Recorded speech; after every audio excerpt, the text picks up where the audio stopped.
നമസ്കാരം. മാധ്യമങ്ങളെക്കുറിച്ചുള്ള വലിയ സാമൂഹിക ഓഡിറ്റിംഗ് നടക്കുന്ന, മാധ്യമങ്ങൾക്കെതിരെ വലിയ തോതിൽ സൈബർ പ്രചാരണം നടക്കുന്ന, സത്യാനന്തര കാലത്തെക്കുറിച്ച് സമൂഹത്തെ ബോധവൽക്കരിക്കുന്ന ഒരു പാർട്ടിയുടെ മുഖപത്രമാണ് രാഷ്ട്രീയ വൈരാഗ്യം കൊണ്ട് ഒരു യുവാവ് വ്യാജബിരുദം നേടിയെന്നും ജോലി സമ്പാദിച്ചുവെന്നും വാർത്ത നൽകിയത്. ആ പാർട്ടി ഭരിക്കുന്ന സർക്കാരിൻ്റെ കീഴിലുള്ള പോലീസ് തന്നെ ആ വാർത്ത വ്യാജമാണ് എന്ന് കോടതിയിൽ റിപ്പോർട്ട് നൽകും. വ്യാജ വാർത്തയ്ക്കെതിരെ സർക്കാർ നടപടിയെടുക്കുമോ എന്നുള്ളതാണ് ഇന്ന് വരുന്ന പ്രധാനപ്പെട്ട ചോദ്യം. സ്വാഗതം സ്പെഷ്യൽ ഡിഷിലേക്ക്. നമ്മളൊപ്പം അതിഥികളായി KSU പ്രവർത്തകരും അതുപോലെ ഈ വ്യാജ വാർത്തയാൽ കേസ് നേരിടേണ്ടി വന്ന ആളുമായ അൻസിൽ ജലീൽ, ഇടത് നിരീക്ഷകനായ ബലദേവ് സച്ചിദാനന്ദൻ, മാധ്യമപ്രവർത്തകൻ N ശ്രീകുമാർ എന്നിവർ. ആദ്യം അൻസിലിലേക്ക്. അൻസിൽ, ഈ ഒരു ആരോപണം ഉയരുന്ന കോണ്ടെക്സ്റ്റ്, ആ സാഹചര്യം അൻസിലിന് ഓർമ്മയുണ്ടാകും.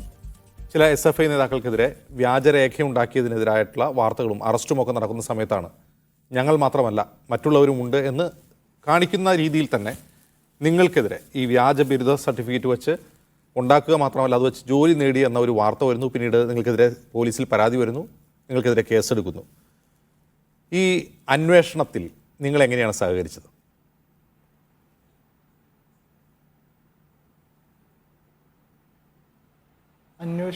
നമസ്കാരം.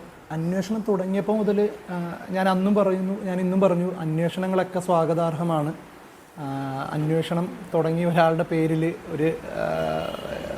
പേരിൽ ഒരു വ്യാജ ഡിഗ്രി സർട്ടിഫിക്കറ്റ് ഉണ്ടാക്കിയെന്ന് പറഞ്ഞ് ഏതോ ഒരു അൻസിൽ ജലീലിൻ്റെ പേരിൽ സോഷ്യൽ മീഡിയയിലൂടെയും അല്ലെങ്കിൽ ദേശാഭിമാനി പത്രത്തിൽ വന്ന വാർത്തയുടെ അടിസ്ഥാനത്തിൽ ആ അൻസിൽ ജലീൽ ഞാൻ തന്നെ ആകണമെന്നും ആ അൻസിൽ ജലീൽ ഞാൻ തന്നെയാണെന്നും എന്നിലൂടെ അല്ലെങ്കിൽ KSU സംസ്ഥാന കൺവീനർ അൻസിൽ ജലീൽ തന്നെയാണെന്നും ഞങ്ങളുടെ സംഘടനയെ മോശമാക്കി ചിത്രീകരിക്കാനുമായിട്ട് കാട്ടിക്കൂട്ടിയ ഒരു ഗൂഢാലോചനയാണെന്ന് ഞാൻ അന്നും പറയുന്നു, ഞാൻ ഇന്നും പറയുന്നു. അന്വേഷണം തുടങ്ങിയപ്പോൾ തൊട്ട് അന്വേഷണം തുടങ്ങിയ അന്നു മുതൽ പ്രശ്നങ്ങളും പ്രയാസങ്ങളുമായിരുന്നു. അന്വേഷണം എന്തായാലും ഇപ്പോൾ ഒരു 6 മാസമായി.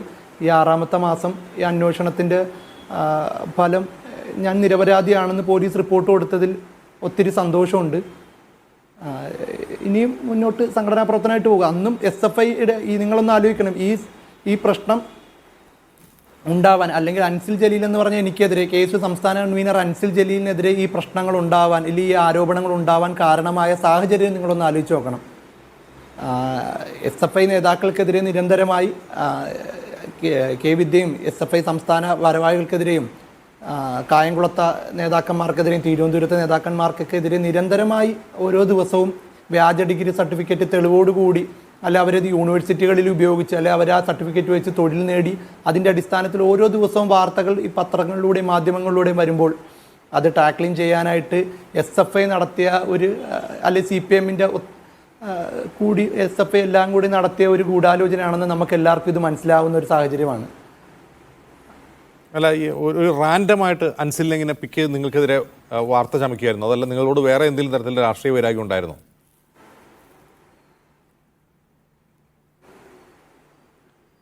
എനിക്കറിയത്തില്ല എന്ത് പറ്റിയതാണ്, എന്താണ് പ്രശ്നമെന്ന് എനിക്കറിയില്ല. ഞാനോ ഇല്ലെങ്കിൽ ഞാൻ പ്രതിദാനം ചെയ്യുന്ന സംഘടനയുടെ സംസ്ഥാന ഭാരവാഹികളോ, ഞാൻ അല്ലെങ്കിൽ വേറൊരാൾ തീർച്ചയായും അങ്ങനെ ആകുമായിരുന്നു. ഈ പറയുന്ന ഈ ലേഖകൻ എന്നെ 13-ാം തീയതിയാണ് ഈ വാർത്ത വരുന്നത്, ജൂൺ 13-ന്. അതിനു മുമ്പ് ഈ ലേഖകൻ എന്നെ ഫോണിൽ വിളിച്ചു, എൻ്റെ അടുത്ത് കാര്യങ്ങൾ ചോദിച്ചു. അന്ന് ഞാൻ ആ ലേഖകനോട് പറഞ്ഞു, ചേട്ടാ ഞാനിത് ചെയ്തിട്ടില്ല, എനിക്കറിയത്തില്ല, നിങ്ങൾക്കിവിടെ പ്രാദേശിക ലേഖകന്മാരും മറ്റ് സംവിധാനങ്ങളും ഉണ്ടല്ലോ, നിങ്ങളത് തിരക്കി നിങ്ങൾക്ക് നിജസ്ഥിതി അറിയാവോ എന്ന് ചോദിച്ചു. അല്ല, നീ ചെയ്തിട്ടുണ്ട്. അതായത് അത് കഴിഞ്ഞ് ഈ മീഡിയ വണ്ണിൻ്റെ ഈ ചാനലിൽ വന്നിരുന്ന SFIയുടെ ഒരു സംസ്ഥാന ഭാരവാഹി പ്രതി ഞാനാണെന്ന് തന്നെ തീർച്ചപ്പെടുത്തിയതുപോലെ ഇതാ ഘോഷയാത്രയായി വരുന്നുണ്ട് ഓരോ ദിവസം കഴിയും തോറും എന്ന് പറഞ്ഞ് സർട്ടിഫിക്കറ്റുകളും എൻ്റെ കൂട്ടുകാരുടെ പേര് എടുത്തിടുകയും എൻ്റെ സ്നേഹിതന്മാരുടെ പേര് എടുത്തിടുകയും എൻ്റെ നേതാക്കന്മാരുടെ പേര് മോശക്കാരാക്കാനും ഒക്കെ കാണിക്കുന്നത് എന്തിനായിരിക്കുമെന്ന് എന്നെപ്പോലെ തന്നെ എല്ലാവർക്കും അറിയാവുന്ന സാഹചര്യമാണ്. അൻസിൽ, ഈ ദേശാഭിമാനിയുടെ ലേഖകൻ അൻസിലിനെ വിളിച്ചിട്ട് എന്താണ് പറഞ്ഞത്?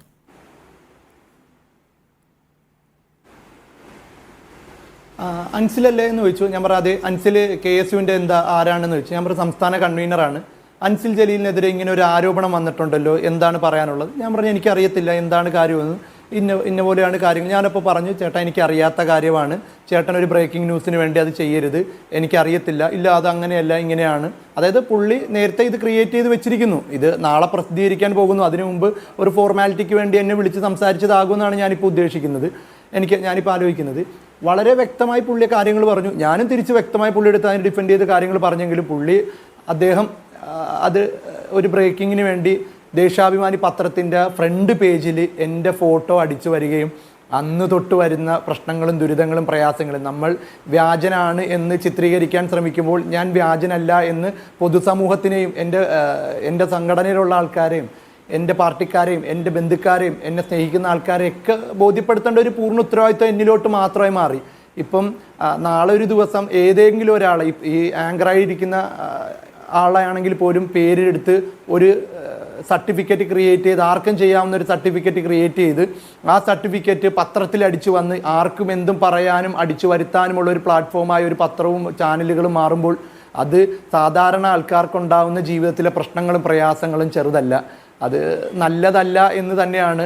നിയമപരമായി മുന്നോട്ട് പോകാനും നിയമവ്യവസ്ഥയിൽ വിശ്വാസമുള്ളത് കൊണ്ട് കുറേയധികം പോലീസുകാരെ എൻ്റെ വീട്ടിൽ വന്ന് പോലീസുകാർ സംസാരിക്കുകയും വീട്ടിൽ വരികയും ഞാൻ വർക്ക് ചെയ്ത സ്ഥാപനങ്ങളിലെത്തുകയും ഞാൻ പഠിച്ച കോളേജ് എസ് കോളേജിൽ ഉൾപ്പെടെയുള്ള സ്ഥലങ്ങളിൽ ചെല്ലുകയും എൻ്റെ കാര്യങ്ങൾ തിരക്കുകയും നിരന്തരമായി അവരുമായിട്ടുള്ള കാര്യങ്ങൾ PSC രജിസ്റ്റർ ചെയ്തിട്ടുണ്ടോ എന്നുള്ള കാര്യങ്ങൾ തിരക്കുകയും എംപ്ലോയ്മെൻറ്റ് എക്സ്ചേഞ്ച് തിരക്കുകയും എല്ലാം തിരക്കിയതിന് ശേഷമാണ് ഞാൻ വളരെ വ്യക്തമായി ക്ലിയറായി അവരുടെ അടുത്ത് പറയുകയും ചെയ്തു. പോലീസുകാർ വളരെ നന്നായി തന്നെ അത്യാവശ്യം കുഴപ്പമില്ലാതെ തന്നെ കേസുമായി ഞാനോട്ട് സഹകരിക്കുകയും ചെയ്തു. അൻസിൽ എന്താണ് പഠിച്ചത്? അൻസിൽ എന്ത് ജോലിയാണ് ചെയ്യുന്നത്? അൻസിൽ പഠിച്ചതല്ലാത്ത മറ്റെന്ത് ബിരുദ സർട്ടിഫിക്കറ്റാണ് ഇവരുണ്ടാക്കിയത്?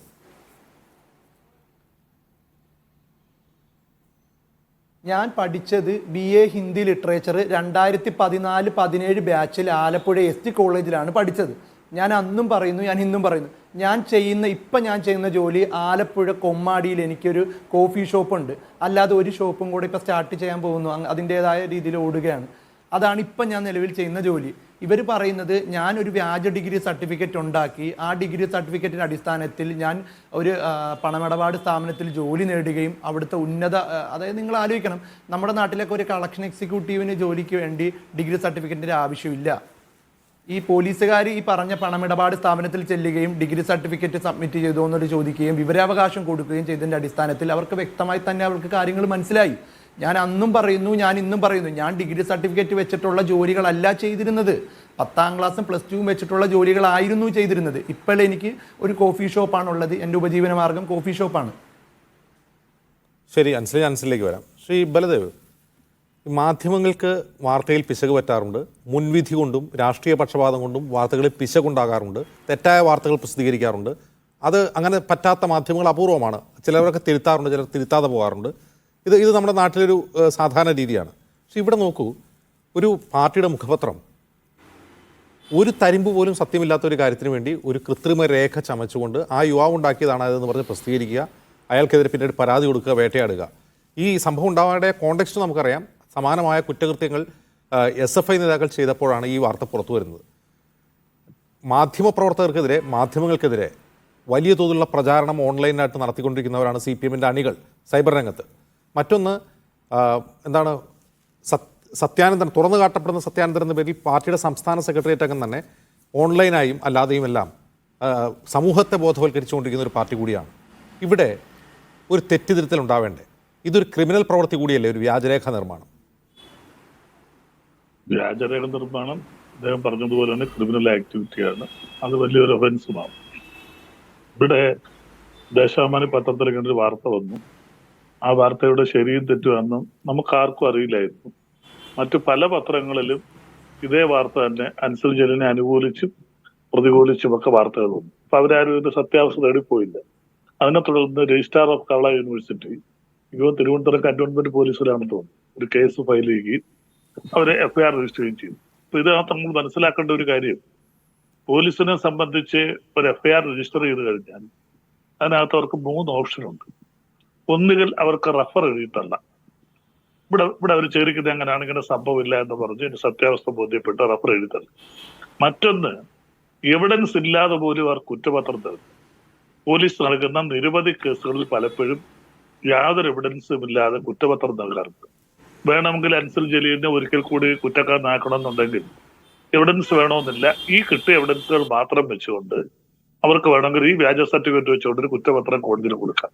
ഇപ്പോൾ കോടതിയിൽ പിന്നെ അത് മാത്രമല്ല, മൂന്നാമത് അവർക്ക് ചെയ്യാവുന്നത് വളരെയധികം ഡിലേ ആക്കാം.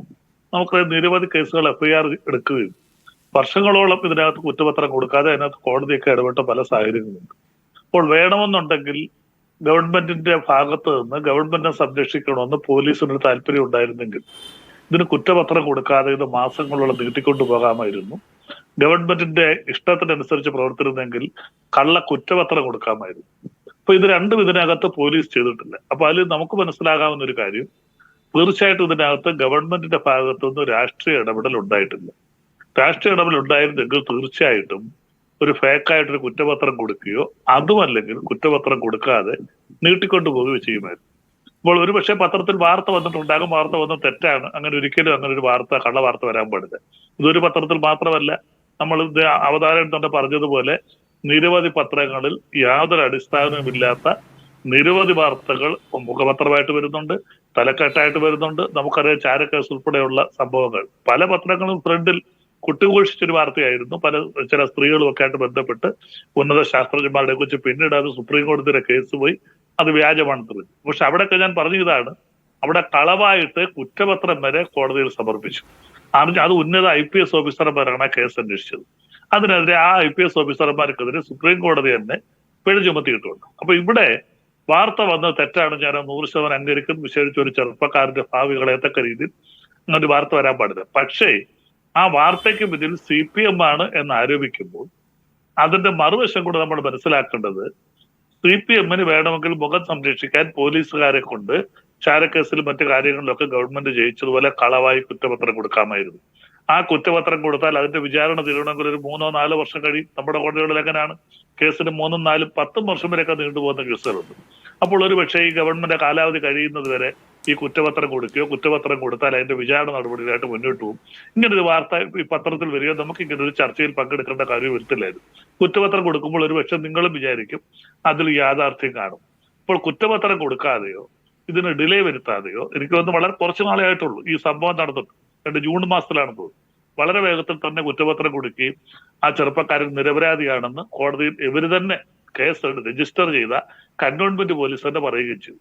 അതിൽ നിന്ന് ഒരു കാര്യം വ്യക്തമാണ്, ഇതിനകത്ത് CPM-ന്റെ ഭാഗത്തുനിന്നോ ഗവൺമെന്റിന്റെ ഭാഗത്തു നിന്നും രാഷ്ട്രീയ സ്വാധീനം പോലീസിന്റെ മുകളിൽ ഉണ്ടായിട്ടില്ല. അപ്പോൾ അത് ഒരു നല്ല സൂചനയാണ് കാണിക്കുന്നത്.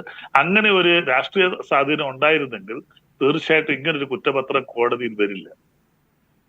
അല്ല, ഇത് കുറ്റപത്രം കൃത്രിമമായി ഉണ്ടാക്കിയില്ല എന്നുള്ളത് ശരി. പക്ഷെ ഞാൻ ചോദിക്കട്ടെ, ഈ ഒരു സംഭവം ഇതിൻ്റെ ഒരു ക്രോണോളജി നമ്മൾ ആലോചിക്കണം. ഇത് ഏത് സാഹചര്യത്തിലാണ് ഇങ്ങനെയൊരു വാർത്ത വരുന്നത് എന്നുകൂടി ആലോചിക്കണം. അത് SFI നേതാക്കൾക്കെതിരെ നിരന്തരം ഇത്തരം വാർത്തകളല്ല, പോലീസ് നടപടി ഉണ്ടാകുന്നു, അറസ്റ്റ് ഉണ്ടാകുന്നു. ആ സമയത്താണ് ഞങ്ങൾ മാത്രമല്ല അത് അവരുമുണ്ട് എന്ന് ആരോപിക്കപ്പെടുന്നത് തന്നെ ഈ വാർത്തയുടെ അടിസ്ഥാനത്തിലാണ്. അപ്പോൾ വാർത്ത വരുന്നത് പാർട്ടി പത്രത്തിലാണ്. പാർട്ടി പത്രത്തിൽ വാർത്ത വന്ന ആ ലേഖകൻ അദ്ദേഹത്തെ വിളിച്ചതിനെക്കുറിച്ച് പറഞ്ഞു, ഇങ്ങനൊരു സാധനം ഉണ്ടല്ലോ. അപ്പോൾ ഇദ്ദേഹത്തിൻ്റെ ഭാഗത്തുള്ള നിങ്ങളുടെ കയ്യിൽ എന്തെങ്കിലും ഉണ്ടോ എന്ന് ക്രോസ് ചെക്ക് ചെയ്യുകയോ വെരിഫൈ ചെയ്യുകയോ ഒന്നും ചെയ്യാതെ ഞങ്ങളുടെ കയ്യിലുണ്ട്, ഞങ്ങൾ വാർത്ത കൊടുക്കാൻ പോവുകയാണെന്ന് പറഞ്ഞ് ഏകപക്ഷീയമായിട്ട് കൊടുക്കുകയാണ്. അതിൽ നിന്നാണ് മനസ്സിലാക്കേണ്ടത് ഇത് കൃത്യമായ ഗൂഢാലോചനയാണ്. പോലീസ് കണ്ടെത്തുന്ന ഒരു സാധനമേ ഇല്ലെന്ന് കണ്ടെത്തുമ്പോൾ ഗൂഢാലോചന തന്നെയാണ്. അല്ല, ഞാനൊന്ന് പറയട്ടെ, ഞാൻ അതിലേക്ക് വരാം. അതായത് എന്റെ കൊല്ലം ജില്ലയിൽ ഒരു സംഭവം ഉണ്ടായി. 2022 ആ കേസ് വന്നിരിക്കുന്നത്. 2 യൂത്ത് കോൺഗ്രസിന്റെ നേതാക്കന്മാര്, ഒന്ന് വിഷ്ണു വിജയൻ, 2 കൗശിക് ദാസ്, ഇവർ 2 യൂത്ത് കോൺഗ്രസിന്റെ നേതാക്കന്മാര്. ഈ വിഷ്ണു വിജയൻ 2013-17 കൊട്ടിയം NSS കോളേജിലാണ് LLBക്ക് പഠിച്ചത്. പക്ഷെ അദ്ദേഹം പാസ്സായില്ല. അദ്ദേഹത്തിന് പക്ഷേ OPGS യൂണിവേഴ്സിറ്റി രാജസ്ഥാനിൽ നിന്നുള്ള ഒരു LLB സർട്ടിഫിക്കറ്റ് ഹാജരാക്കി എൻറോൾ ചെയ്ത് കൊല്ലത്ത് പ്രാക്ടീസ് ചെയ്തു. മറ്റൊന്ന് കൗശിക് ദാസ് ആണ്. അദ്ദേഹം ലോക്കൽ യൂണിവേഴ്സിറ്റി UP എടുത്തു, അദ്ദേഹം കൊല്ലത്ത് പ്രാക്ടീസ്. രണ്ടുപേരും കൊല്ലത്തുകാർ യൂത്ത് കോൺഗ്രസ് നടക്കണ്ടാണ്. ഇവർക്കെതിരെ പരാതി കൊടുത്തത് കൊല്ലം ജില്ലയിൽ തന്നെയുള്ള യൂത്ത് കോൺഗ്രസിന്റെ മറ്റൊരു നേതാവാണ്. ഇവർക്കെതിരെ പരസ്യ പ്രസ്താവനയുമായിട്ട് ഇന്ത്യൻ എക്സ്പ്രസിലേക്ക് വന്നത് യൂത്ത് കോൺഗ്രസിന്റെ സംസ്ഥാന സെക്രട്ടറി ആയിട്ടുള്ള വിഷ്ണു സുനിൽ പന്തളമാണ്. ഇത് യൂത്ത് കോൺഗ്രസിനകത്ത് തന്നെ സംഭവമാണ്. അത് DGPക്ക് പരാതി പോവുകയും അതിപ്പോൾ അന്വേഷിച്ചുകൊണ്ടിരിക്കുകയാണ്. അതിന്റെ എന്താണ് യാഥാർത്ഥ്യമാണോ കളവാണോ എന്ന് ഇതുവരെ അതിന്റെ പുറത്ത് വന്നിട്ടില്ല. അപ്പൊ യൂത്ത് കോൺഗ്രസിൽ തന്നെ ഒരു വിഭാഗമാണ് 2 യൂത്ത് കോൺഗ്രസ് നേതാക്കന്മാർക്കെതിരെ ഇവരുടെ രണ്ടുപേരുടെയും 2022 സംഭവമാണ്. 2 പേരുടെ LLB സർട്ടിഫിക്കറ്റ് വ്യാജമാണ് എന്നും പറഞ്ഞ് DGPക്കാണ് നേരിട്ട് പരാതി കൊടുക്കുന്നത്. അത് പോലീസും ക്രൈംബ്രാഞ്ച് ആണെന്ന് തോന്നുന്നു ഇപ്പോൾ അത് അന്വേഷിച്ചുകൊണ്ടിരിക്കുന്നു. അതിന്റെ നിജസ്ഥിതി പുറത്തു വന്നിട്ടില്ല. അപ്പോൾ യൂത്ത് കോൺഗ്രസിനകത്ത് തന്നെ ഈ രീതിയിലുള്ള ആരോപണങ്ങൾ കോൺഗ്രസ്സുകാർക്കെതിരെ പറയുകയും അതിന് അന്ന് ഇന്ത്യൻ എക്സ്പ്രസിനകത്ത് കൊടുത്ത അഭിമുഖത്തിൽ വിഷ്ണു സുനിൽ പത്തളം പറഞ്ഞത് ഞങ്ങളുടെ പാർട്ടിയിൽ ഇങ്ങനെ വ്യാജ സർട്ടിഫിക്കറ്റ് ഉണ്ടാക്കിക്കൊണ്ട് പല സ്ഥലങ്ങളിൽ ഇരിക്കുന്ന പലരും ഉണ്ട് എന്ന് അദ്ദേഹത്തിന്റെ ഇന്ത്യൻ എക്സ്പ്രസ് ആയിട്ടുള്ള അഭിമുഖത്തിൽ പറഞ്ഞിട്ടുണ്ട്. അപ്പോൾ കോൺഗ്രസിനകത്ത് തന്നെ ഇങ്ങനെയുള്ള വിവരങ്ങൾ ചൂർത്തി കൊടുക്കുന്നവരുണ്ടാവും. ഒരുപക്ഷെ ഈ പറഞ്ഞ അൻസർ ജലീൽ അദ്ദേഹം നിരപരാധിയാണെന്ന് നമുക്ക് ബോധ്യപ്പെട്ടു കഴിഞ്ഞു. അദ്ദേഹത്തിനെതിരെ ഈ പരാതികൾ ഒരു പക്ഷേ KSUവിനകത്തു നിന്ന് തന്നെ ഉള്ളവർ ഒരു പക്ഷേ ഉന്നയിച്ചിട്ടുണ്ടാകാം. അവരായിരിക്കും ഒരു പക്ഷേ CPM-ന്റെ പത്രത്തിനോ അല്ലെങ്കിൽ CPM-ന്റെ ഈ ദേശാമനയുടെ ലേഖനോ ഇങ്ങനൊരു വ്യാജ വാർത്ത കൊടുത്തു എന്ന് പറയും. അപ്പോൾ എന്തായാലും ഒരു കാര്യം ഞാൻ വ്യക്തമായിട്ട് പറയാം, ആ വ്യാജ വാർത്ത വേണമെന്നുണ്ടെങ്കിൽ നമ്മൾ ആടിനെ പട്ടിയാക്കുന്നത് പറയുന്നത് പോലെ ആ വ്യാജ വാർത്തയുമായിട്ട് ഗവൺമെന്റിനും ദേശാമാനി പത്രത്തിനും കേടുപാട് വരാതെ മുന്നോട്ട് പോകണമെന്ന് വല്ല ഉദ്ദേശവും ഉണ്ടായിരുന്നെങ്കിൽ തീർച്ചയായിട്ടും ഈ റഫർ എന്ന് പറഞ്ഞാൽ കേസ് എഴുതിയിട്ടുള്ള ഇങ്ങനൊരു സംഭവം നടന്നിട്ടില്ല. അപ്പൊ റഫർ ചാർജ് കൊടുക്കില്ലായിരുന്നു. അത് കൊടുക്കാതെ വ്യാജമായിട്ട് കുറ്റപത്രം കൊടുക്കാൻ വരുന്നത്. അപ്പൊ ഇതിനകത്ത് എനിക്ക് ശ്രീ അൻസർ ജലീലിനോട് പറയാനുള്ളത്, അദ്ദേഹത്തിനെതിരെ ഒരുപക്ഷെ KSUവിന്റെ പ്രവർത്തകർ തന്നെ ഞാൻ അതിലേക്കൊന്നും പോകുന്നില്ല, അവരുടെ പാർട്ടിയിലെ ഗ്രൂപ്പുകളിലേക്കൊന്നും ഞാൻ പോകുന്നില്ല, അവര് തന്നെ തീർച്ചയായിട്ടും അതിനകത്ത് എന്തെങ്കിലും വ്യാജരേഖ സൃഷ്ടിക്കുന്നതിൽ അല്ലെങ്കിൽ ഇങ്ങനൊരു വാർത്ത കൊടുക്കുന്നതിൽ അവരാരെങ്കിലും ഉണ്ടോ, അല്ലെങ്കിൽ ഒരു അൻസർ ജലീലിനെ തന്നെ തെരഞ്ഞു പിടിച്ച് CPM-ന്റെ ദേശാമനി എന്ന് പറയുന്ന പത്രം അല്ലെങ്കിൽ CPM-ന്റെ നേതാക്കന്മാരോ തെരഞ്ഞു പിടിച്ച് അൻസർ ജലീൽ ഇങ്ങനെ കളവായിട്ട് B.Com ഡിഗ്രി സമ്പാദിച്ചു. അദ്ദേഹം BA വരെ പഠിച്ച ആളാണ്. അങ്ങനെ പഠിച്ച ഒരാളിന് കളവായിട്ട് B.Com സർട്ടിഫിക്കറ്റ് ഉണ്ടാക്കിയ കാര്യം പറയേണ്ട ആവശ്യമില്ല. അതിലുപരി B.Com സർട്ടിഫിക്കറ്റ് വെച്ച് അദ്ദേഹം ഒരു ഗവൺമെന്റ് ജോലി നേടിയിട്ടില്ല. ഗവൺമെന്റ് ഇവിടെ ഞാൻ നേരത്തെ പറഞ്ഞ 2 യൂത്ത് കോൺഗ്രസ് നേതാക്കന്മാർ കൊല്ലത്ത് പ്രാക്ടീസ് ചെയ്യുന്നു. എനിക്കറിയാം 2 പേരെയും. അവർ കൊല്ലത്ത് അഡ്വക്കേറ്റായിട്ട് പ്രാക്ടീസ് ചെയ്യുന്നു. ജലീൽ അങ്ങനെ ഒരു ജോലി നേടിയിട്ടില്ല, ഗവൺമെന്റ് സർവീസിൽ ജോലി നേടിയിട്ടില്ല. അപ്പോൾ അദ്ദേഹത്തെ കുരുക്കണമെന്നുള്ള ഉദ്ദേശത്തോടുകൂടി ഒരുപക്ഷെ KSUവിന്റെ തന്നെ അദ്ദേഹത്തിന്റെ പാർട്ടിയിലുള്ള ആരെങ്കിലും ഇതിനകത്ത് ബന്ധപ്പെട്ട് കാണും. അല്ലെങ്കിൽ തീർച്ചയായിട്ടും അൻസർ ജലീൽ എന്നൊരു വ്യക്തിക്കെതിരെ ഒരു വ്യക്തിയെ കേന്ദ്രീകരിച്ച് ഇങ്ങനെ ഒരു ആക്ഷേപം വരണമെന്നുണ്ടെങ്കിൽ അതിനകത്ത് അവരുടെ പാർട്ടിയിൽ തന്നെ ഒരുപക്ഷെ ഒരു വിഭാഗീയ പ്രവർത്തനം ഉണ്ടായിരിക്കുമെന്നാണ് ഞാൻ സംശയിക്കുന്നത്. അൻസിൽ അങ്ങനെ ഉണ്ടാവുമോ? അതായത് നിങ്ങൾക്കെതിരായിട്ടുള്ള ഒരു ആരോപണം നിങ്ങളുടെ പാർട്ടിയിൽ തന്നെയുള്ളവർ ചോർത്തി ദേശാഭിമാനിയെ കൊണ്ട് ഒരു വ്യാജ വാർത്ത ചെയ്യിപ്പിച്ച് നിങ്ങൾക്കെതിരെ കേസെടുത്താണോ?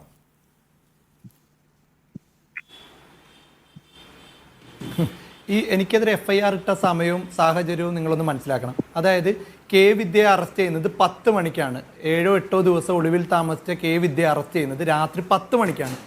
10:15-നാണ് FIR ഇടുന്നത് എനിക്കെതിരെ. തിരുവനന്തപുരത്ത് കൺട്രോൾമെന്റ് പോലീസ് സ്റ്റേഷനിൽ എനിക്കെതിരെ FIR ഇടുന്നത് 10:15-നാണ്. എൻ്റെ പാർട്ടിക്കാരോ അല്ലെങ്കിൽ എൻ്റെ കൂട്ടത്തിലുള്ള ആൾക്കാരോ വിചാരിച്ചാൽ രാത്രി 10:15-ന് എനിക്കെതിരെ FIR ഇടാൻ സാധിക്കുമോ? അത്രയും ദിവസം വാർത്ത വന്നതിന് ശേഷം അത്രയും ദിവസം FIR പോയിട്ട് അതിൻ്റെ കാര്യങ്ങൾ തിരക്കാതെ വിദ്യ അറസ്റ്റ് ചെയ്തത് എനിക്കെതിരെ 10 മണിക്ക് വിദ്യ അറസ്റ്റ് ചെയ്തു. 10:15-ന് എൻ്റെ പാർട്ടിയിലുള്ള ഇപ്പോൾ ഈ എൻ്റെ എതിർ പാനലിസ്റ്റ് പറയുന്ന പോലെ എൻ്റെ പാർട്ടിയിലുള്ള ഗ്രൂപ്പ് വിഷയത്തിൻ്റെ അടിസ്ഥാനത്തിൽ ഒരു പ്രശ്നം ഉണ്ടായാൽ എൻ്റെ പാർട്ടിയിലുള്ള ആൾക്കാർ വിചാരിച്ചാൽ 10:15-ന് എനിക്കെതിരെ FIR ഇടാവോ? പിന്നെ എൻ്റെ പാർട്ടിയിലുള്ളവർക്ക് ഞങ്ങൾക്ക് ഗ്രൂപ്പും കാര്യങ്ങളും ഉണ്ടെങ്കിൽ ഞങ്ങളെല്ലാവരും കോൺഗ്രസ്സുകാരും ഞങ്ങളെല്ലാവരും KSU യൂത്ത് കോൺഗ്രസ് എന്നൊരു വികാരം ഉൾക്കൊണ്ട് ഞങ്ങൾ അങ്ങനെ ഒരുമിച്ച് നിൽക്കുന്ന ആൾക്കാരാണ്. എന്തൊക്കെയാണെങ്കിലും എന്തിൻ്റെ അടിസ്ഥാനത്തിലാണെങ്കിലും ഞങ്ങളെല്ലാവരും ഒരുമിച്ച് നിൽക്കുന്നതാണ്. എൻ്റെ കൂടെ ഉള്ളവർ അല്ലെങ്കിൽ എൻ്റെ കൂടെ ഉള്ള സഹപ്രവർത്തകർ എനിക്കെതിരെ ഇങ്ങനെ ഒരു സംഭവം ഉണ്ടാകുമെന്നും അത് ചെയ്യുമെന്നും ഞാൻ ഒരിക്കലും പ്രതീക്ഷിക്കുന്നില്ല. പിന്നെ ഇവിടുത്തെ പോലീസുകാരുണ്ടല്ലോ, പോലീസുകാർ നന്നായി അന്വേഷിക്കുന്നുണ്ടല്ലോ. ഇപ്പം അന്വേഷിച്ച് ഞാൻ നിരപരാധിയാണെന്ന് പോലീസ് റിപ്പോർട്ട് കൊടുത്തല്ലോ. ഇതാരാണ് ചെയ്തതെന്ന് ഇവിടുത്തെ പോലീസുകാർക്ക് അന്വേഷിക്കാനുള്ള എല്ലാ സോഴ്സും ഉണ്ട്. എല്ലാ രീതിയിലും പോലീസിനെ അന്വേഷിക്കാം. അങ്ങനെ എന്തെങ്കിലും ഉണ്ടെങ്കിൽ പോലീസ് കണ്ടെത്തട്ടെ. അല്ല, അൻസിൽ ഈ വ്യാജ വാർത്തയ്ക്കെതിരെ പരാതി കൊടുക്കുമോ? തീർച്ചയായും ഞാൻ വ്യാജ വാർത്ത ഇന്നലെ KSU സംസ്ഥാന പ്രസിഡന്റ് അലോഷ്യസ് സേവ്യറും DGPക്ക് പരാതി കൊടുത്തു. ഇതിൻ്റെ സോഴ്സ് എവിടുന്നാണ്, ഈ റിപ്പോർട്ടർക്ക് എവിടുന്നാണ്, ഈ പത്രത്തിൻ്റെ ഈ ലേഖനം എവിടുന്നാണ് ഇത് കിട്ടിയെന്നുള്ള സോഴ്സ് കണ്ടെത്തണമെന്ന് പറഞ്ഞ് പരാതി കൊടുത്തു. ഞാൻ മാനനഷ്ടത്തിന് കേസുമായി മുന്നോട്ട് പോവുകയാണ്. KPCC പ്രതിപക്ഷ നേതാവും KPCC പ്രസിഡന്റും KC വേണുഗോപാലും ഉൾപ്പെടെ ഉള്ളവർ കേസുമായി മുന്നോട്ട് പോകാൻ പാർട്ടി കേസുമായി മുന്നോട്ട് പോകാൻ തന്നെയാണ് പറയുന്നിരിക്കുന്നത്. കേസുമായി മുന്നോട്ട് പോകാൻ തന്നെയാണ് എൻ്റെ തീരുമാനവും.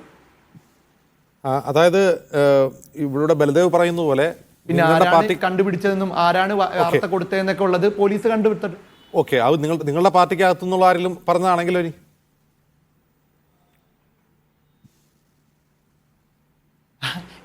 ഞാൻ എന്ത് പറയാൻ പറ്റും? ഞങ്ങളുടെ പാർട്ടിക്കകത്തെന്ന് പറഞ്ഞാണെന്ന് എനിക്ക് എങ്ങനെ അറിയാൻ പറ്റും? ഞാനൊരിക്കലും അത് വിശ്വസിക്കുന്നില്ല. എൻ്റെ നിലപാടെന്ന് പറഞ്ഞാൽ എൻ്റെ പാർട്ടിയിലുള്ളവർ, എൻ്റെ സഹപ്രവർത്തകർ, ഞങ്ങൾ കൂടപ്പുറപ്പുകളെ പോലെയാണ്. ഞങ്ങൾ ഒരുമിച്ച് KSU സംഘടനാ പ്രവർത്തനം നടത്തുന്നവരാണ്. കോൺഗ്രസിൻ്റെ പരിപാടികൾ പങ്കെടുക്കുന്നതാണ്, യൂത്ത് കോൺഗ്രസിൻ്റെ പരിപാടികൾ. എൻ്റെ സഹപ്രവർത്തകരാരും എന്നെ അങ്ങനെ ചതിക്കില്ല എന്ന് 100% എനിക്ക് ബോധ്യമുണ്ട്. പിന്നെ പോലീസ് ഉണ്ടല്ലോ, ഇവിടെ പോലീസ് വ്യവസ്ഥിതി ഉണ്ടല്ലോ. ഇനിയിപ്പോൾ ഈ റിപ്പോർട്ടർക്ക് ആരാണ് കൊടുത്തതെന്ന്, ഈ റിപ്പോർട്ടർക്ക് എവിടുന്നാണ് കിട്ടിയതെന്ന് ചോദിച്ചാൽ, അല്ലെ ഈ ലേഖനം എവിടുന്നാണ് കിട്ടിയെന്നുള്ളതിൻ്റെ ഒരു തെളിവ് വന്നു കഴിഞ്ഞാൽ അവിടെ തീരുമാനിക്കാമല്ലോ ആരാണ്, എന്താണ്, എവിടുന്നാണെന്നുള്ളത് അറിയാൻ പറ്റുമല്ലോ. ഇനി എൻ്റെ കൂട്ടത്തിലുള്ള ആൾക്കാരാണ് ചെയ്തെങ്കിൽ പോലീസ് കണ്ടുപിടിക്കട്ടെ. എനിക്ക് വിശ്വാസം, ഇവിടുത്തെ പോലീസിന് എനിക്ക് പൂർണ്ണ രീതിയിൽ വിശ്വാസമാണ്. പോലീസ് എൻ്റെ അടുത്ത് ക്വസ്റ്റ്യൻ ചെയ്തപ്പോഴും ചോദിച്ചു, ആദ്യം തന്നെ അവർ അങ്ങനെ ചിത്രീകരിക്കാനായിട്ട് പോലീസുകാരും എൻ്റെ അടുത്ത് ചോദിച്ചു, അൻസിൽ പാർട്ടി ഇങ്ങനെ ഗ്രൂപ്പ് വിഷയമാണോ? ഞാൻ അന്നും പോലീസുകാരടുത്ത് പറയുന്നു, ഞാൻ ഇന്ന് നിങ്ങളടുത്തും പറയുന്നു, ഞാൻ ഗ്രൂപ്പ് വിഷയമാണെന്നോ ഇതിൻ്റെ അകത്ത് ഗ്രൂപ്പ് വിഷയം ഉണ്ടെന്നോ ഒന്നും ഞാൻ വിചാരിക്കുന്നില്ല. ഒരിക്കലും അങ്ങനെ ഉണ്ടാവാൻ സാധ്യതയില്ല. ഇനി ഇവിടുത്തെ കേരള പോലീസ് ഉണ്ട്, കേരള പോലീസിലും കോടതിയിലും എല്ലാം ഞങ്ങൾക്ക് പൂർണ്ണ വിശ്വാസമുണ്ട്, അവരന്വേഷിക്കട്ടെ. പിന്നെ 10 മണിക്ക് കെ വിദ്യ അറസ്റ്റ് ചെയ്ത് 10:15 എനിക്കെതിരെ FIR ഇടണമെങ്കിൽ അതിൽ വ്യക്തമായ ഗൂഢാലോചന ഉണ്ടാവുമോ ഇല്ലയോ? നമുക്കെല്ലാവർക്കും അതൊന്ന് മനസ്സിരുത്തി ചിന്തിച്ചാൽ എന്താണ് അതിൻ്റെ അഭിശോക്തി എന്ന് മനസ്സിലാകും. ശരി ആൻസിൽ. ശ്രീ ബലദേവ്, ഇവിടെ ഒരു പ്രശ്നം, ഇവിടെ ശ്രീ ബലദേവ്, ഇവിടെ ഒരു പ്രശ്നം എന്താണെന്ന് വെച്ചാൽ, അങ്ങ് പറഞ്ഞല്ലോ പല സ്ഥലത്തും വാർത്തകൾ തെറ്റിപ്പോകാറുണ്ട്, ഒരു അടിസ്ഥാനമില്ലാത്ത വാർത്തകൾ വരാറുണ്ട്. പക്ഷേ ഇതങ്ങനെയല്ല. ഒരു വ്യാജ വാർത്ത ഉണ്ടാക്കാൻ വേണ്ടി ഒരു വ്യാജരേഖാ നിർമ്മാണം കൂടി നടന്നിരിക്കുന്നു. നമുക്കറിയാം, ഒരു 4 നൂറ്റാണ്ടോളമായി, 4 നൂറ്റാണ്ടല്ല, 10-24 വർഷമായി ഒരു വ്യാജ വാർത്ത കേസിൽ ഒരു മാധ്യമപ്രവർത്തനം അറസ്റ്റ് ചെയ്ത സംസ്ഥാനമാണിത്. അത് ഓർമ്മയുണ്ടാവും ബലദേവിന്. അതായത് വ്യാജരേഖാ നിർമ്മാണം എന്ന് പറഞ്ഞാൽ ക്രിമിനൽ ആക്റ്റാണ്. ഒരു വാർത്ത തെറ്റിപ്പോകുന്നതോ പിശക് പറ്റുന്നതോ അല്ലെങ്കിൽ മുൻവിധിയോടെ ഒരു വാർത്തയെ സമീപിക്കുന്നതോ രാഷ്ട്രീയ പക്ഷപാതത്തോടെ വാർത്തയെ അവതരിപ്പിക്കുന്നതോ പോലെയല്ല. വ്യാജരേഖാ നിർമ്മാണം, വ്യാജമായൊരു വാർത്ത രേഖയുണ്ടാക്കി വാർത്ത സൃഷ്ടിക്കുക, അതൊരു ക്രിമിനൽ കുറ്റമാണ്. ഇതിൻ്റെ ഗൗരവം അങ്ങേക്ക് മനസ്സിലാവുന്നില്ലേ? ഞാൻ പറഞ്ഞല്ലോ, അൻസർ ജലീലിന്റെ വിശ്വാസം വളരെ നല്ലതാണ്. കൂടെ നിൽക്കുന്ന സഹപ്രവർത്തകരാരും അങ്ങനെ ചെയ്യില്ല എന്നുള്ള അദ്ദേഹത്തിന്റെ ആത്മാർത്ഥമായിരിക്കും അത് പറയുന്നത്. അതിന് ഉദാഹരണമാണ് ഞാൻ പറഞ്ഞത്. എന്റെ കൊല്ലം ജില്ലയിൽ ഇപ്പോൾ നടക്കുന്ന 2 പേർക്കെതിരെ കേസ് കൊടുത്ത ആൾ തന്നെ പരസ്യമായി പറഞ്ഞിട്ടുണ്ട്. അത് യൂത്ത് കോൺഗ്രസിന്റെ നേതാവാണ്. അദ്ദേഹം പരസ്യ പക്ഷേ അത് പറഞ്ഞു, ഞാനാണ് ഈ അദ്ദേഹത്തിന്റെ പേര് വെച്ചാണ് DGPക്ക് പരാതി കൊടുത്തിരിക്കുന്നത്. അപ്പൊ അത് 2 ഗ്രൂപ്പാണ്. ഇപ്പോൾ നമുക്കറിയാം കേരളത്തിൽ അവിടെയാണ് ക്വസ്റ്റ്യൻ. ഇപ്പോൾ കോൺഗ്രസിനകത്ത് ജനാധിപത്യം കൂടുതലുള്ളത് മൂലം അവർക്ക് ഇടയിൽ തന്നെയുള്ള പ്രശ്നങ്ങൾ അവർ പോലീസ് കേസ് കൊടുക്കാറുണ്ട്. ഇവിടെ അൻസിലിനെതിരെ ആർക്കെങ്കിലും അങ്ങനെ പരാതി ഉണ്ടെങ്കിൽ അവർ പോലീസ് കേസ് കൊടുക്കുമായിരുന്നു. ഇതങ്ങനെയല്ല, അങ്ങനെ കൊടുക്കാൻ സാധ്യതയുള്ള ഒരു പാർട്ടിയാണ് നിങ്ങളുടെ പാർട്ടി. ഈ CPM-ലൊന്നും അങ്ങനെ ഉണ്ടാവണമെന്നില്ല. പക്ഷെ കോൺഗ്രസിനെ സംബന്ധിച്ച് ഒരു നേതാവിനെതിരെ മറ്റൊരു നേതാവ്, ഒരു ഘടകത്തിനെതിരെ മറ്റു ഘടകം കോടതി പോകുന്ന ഒരു പാർട്ടിയാണത്. അപ്പോൾ അവർക്ക് അങ്ങനെ ഒരു പ്രശ്നം ഉണ്ടെങ്കിൽ അവരെ കൊടുത്തേനെ, എതിർ ഗ്രൂപ്പുകാർ പോയി പോലീസിൽ പരാതി കൊടുത്തേനെ. ഇത് അങ്ങനെയല്ല. ഇതൊരു പത്രത്തിൽ വാർത്ത വന്നതിന്റെ അടിസ്ഥാനത്തിൽ നൽകിയ പരാതിയിലാണ് ഈ കേസ് എടുക്കുന്നത്. അല്ല, ഇപ്പൊ അങ്ങനെയല്ല. ഇപ്പൊ നമുക്ക് കേരളം മൊത്തത്തിലുണ്ടായ ഒരു വലിയ പ്രശ്നം ഉണ്ടായാലും യൂത്ത് കോൺഗ്രസിന്റെ ഇലക്ഷനുമായി ബന്ധപ്പെട്ട് വ്യാജ ഇലക്ഷൻ ഐ ഡി, കേന്ദ്ര ഇലക്ഷൻ കമ്മീഷൻ പുറത്തിറക്കുന്ന ഇലക്ഷൻ ഐ ഡി വ്യാജമായിട്ടുണ്ടാക്കിയെന്ന് ആരാ പരാതി കൊടുത്തത്? യൂത്ത് കോൺഗ്രസിലെ തന്നെ ഒരു വിഭാഗം യൂത്ത് കോൺഗ്രസ് പിടിച്ചടക്കുന്നതിന് വേണ്ടി ലക്ഷക്കണക്കിന് വ്യാജ ഇലക്ഷൻ ഐ ഡി കർണാടകവുമായിട്ട് കേന്ദ്രീകരിച്ച് അടിച്ചുകൊണ്ടുവന്നാണ് പരാതി. കർണാടക ബന്ധപ്പെട്ട് പോലീസ് ആ കേസ് അന്വേഷിക്കുന്നുണ്ട്, കേന്ദ്ര ഇലക്ഷൻ കമ്മീഷൻ അതിനെ കുറിച്ച് അന്വേഷിക്കുന്നുണ്ട്. ലക്ഷക്കണക്കിന് വ്യാജ ഇലക്ഷൻ ഐ ഡി അടിച്ചവരാണ് യൂത്ത് കോൺഗ്രസ്സുകാർ. അപ്പൊ അതിന്റെ മറ്റു കാര്യങ്ങൾക്ക് ഞാൻ പോകുന്നില്ല. അപ്പൊ അങ്ങനെ ഒരു സ്വന്തം പാർട്ടിയിലെ ഒരു സ്ഥാനം പിടിക്കുന്നതിന് വേണ്ടി ലക്ഷക്കണക്കിന് വ്യാജ ഐ ഡി സ്വയം എവിടെ കർണാടകത്തിൽ നിർമ്മിച്ചു എന്ന് പറയും. നിർമ്മിച്ച് അതിന് ലക്ഷക്കണക്കിന് ഐ ഡി ഉണ്ടാക്കുമ്പോൾ അതിന് അതുപോലെ ലക്ഷക്കണക്കിന് രൂപയും ചെലവുണ്ട്. കാര്യം ഇലക്ഷൻ ഐ ഡി അങ്ങനെ നിസ്സാരമായി ഉണ്ടാക്കാൻ പറ്റുന്നതല്ല. നല്ല സാങ്കേതിക വിദ്യയിൽ മാത്രമേ ഇലക്ഷൻ ഐ ഡി ഡ്യൂപ്ലിക്കേറ്റ് ഉണ്ടാക്കാൻ പറ്റൂ. ഇപ്പൊ ലക്ഷക്കണക്കിന് ഐ ഡി ഉണ്ടാക്കിയെങ്കിൽ അതിന് ലക്ഷക്കണക്കിന് രൂപ അതിന് ചെലവായിട്ടുമുണ്ട്.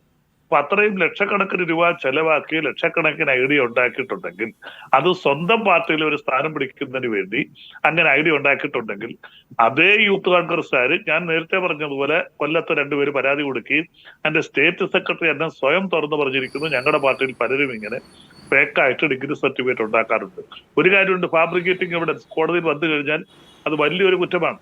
കൃത്രിമമായിട്ട് ഇങ്ങനെ രേഖകൾ ഉണ്ടാക്കി എന്നൊക്കെ പറഞ്ഞു കഴിഞ്ഞാൽ അത് വലിയൊരു കുറ്റമാണ്. അത് തെളിഞ്ഞു കഴിഞ്ഞാൽ വളരെ കൂടുതൽ നോൺ ബെയിലുള്ള ഒഫൻസുമാണ്.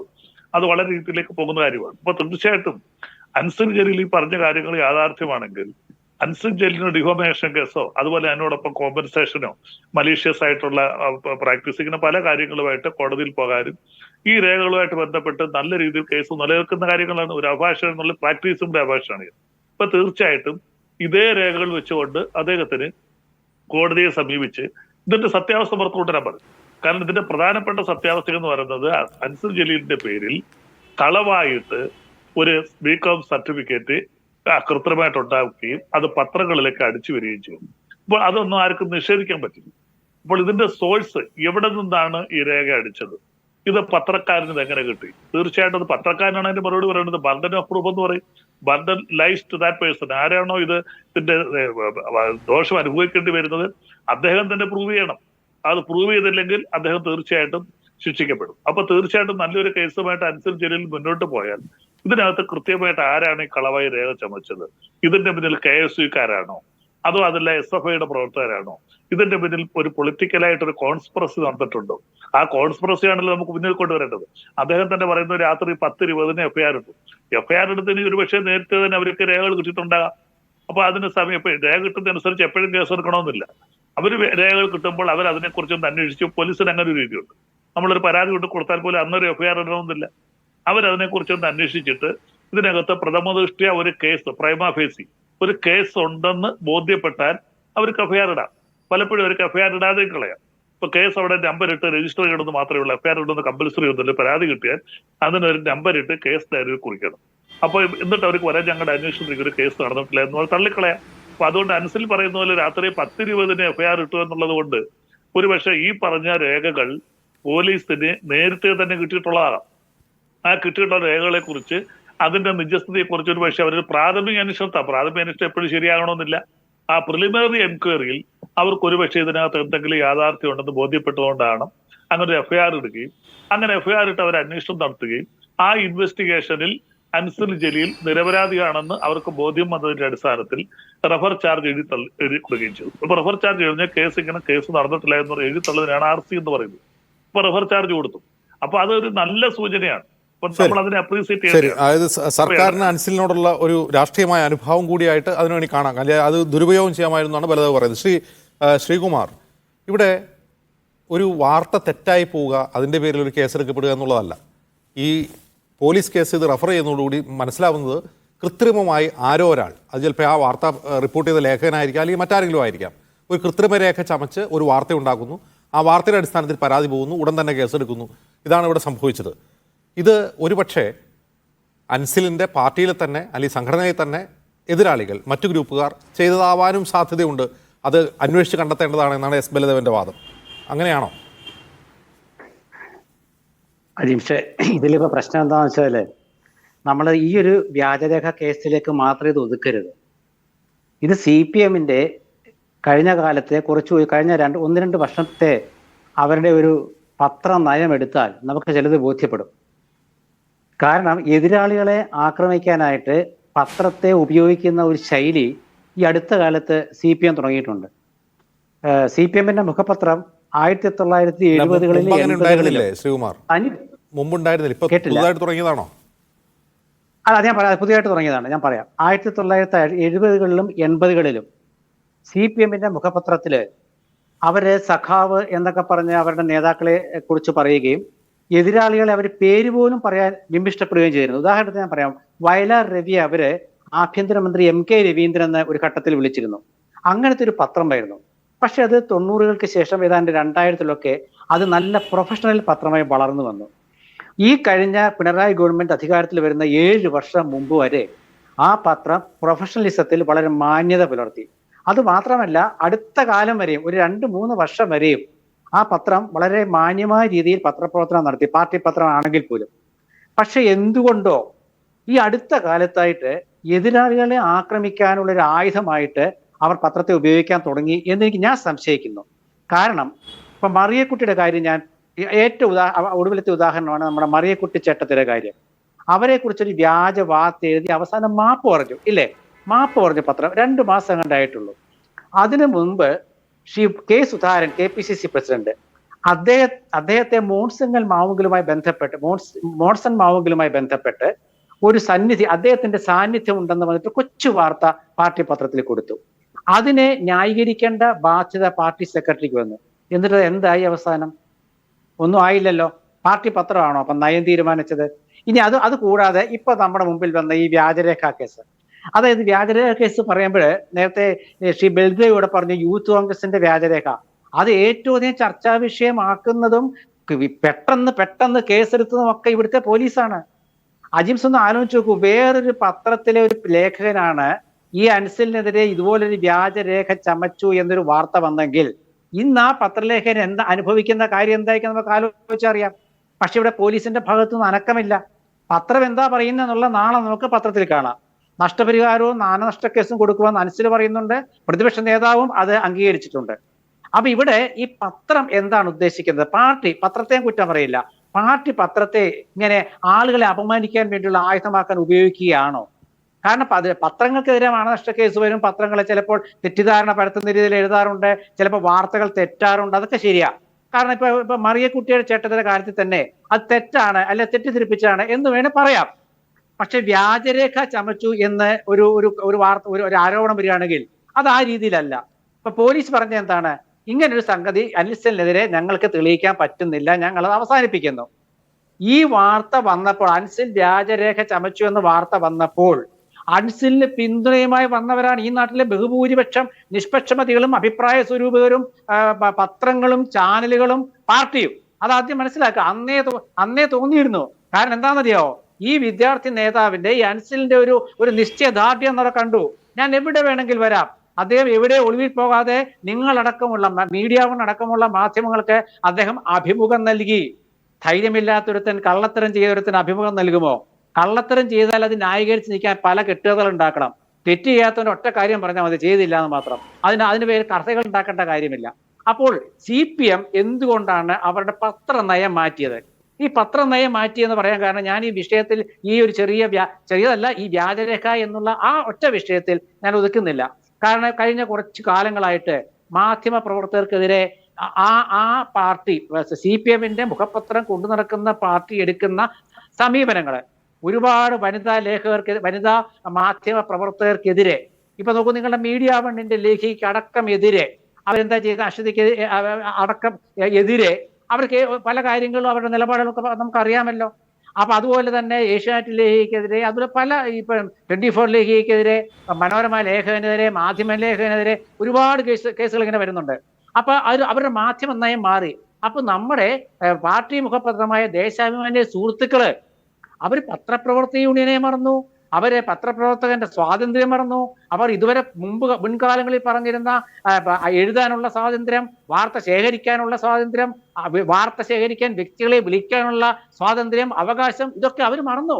അവരിപ്പോ ഏതാണ്ട് അവരുടേതായ ഒരു സ്വാതന്ത്ര്യം ഒരു കിണറ്റിലേക്ക് ഇരുന്നുകൊണ്ട് പ്രഖ്യാപിക്കുന്ന അവസ്ഥയിലേക്ക് എത്തിയിരിക്കുകയാണ്.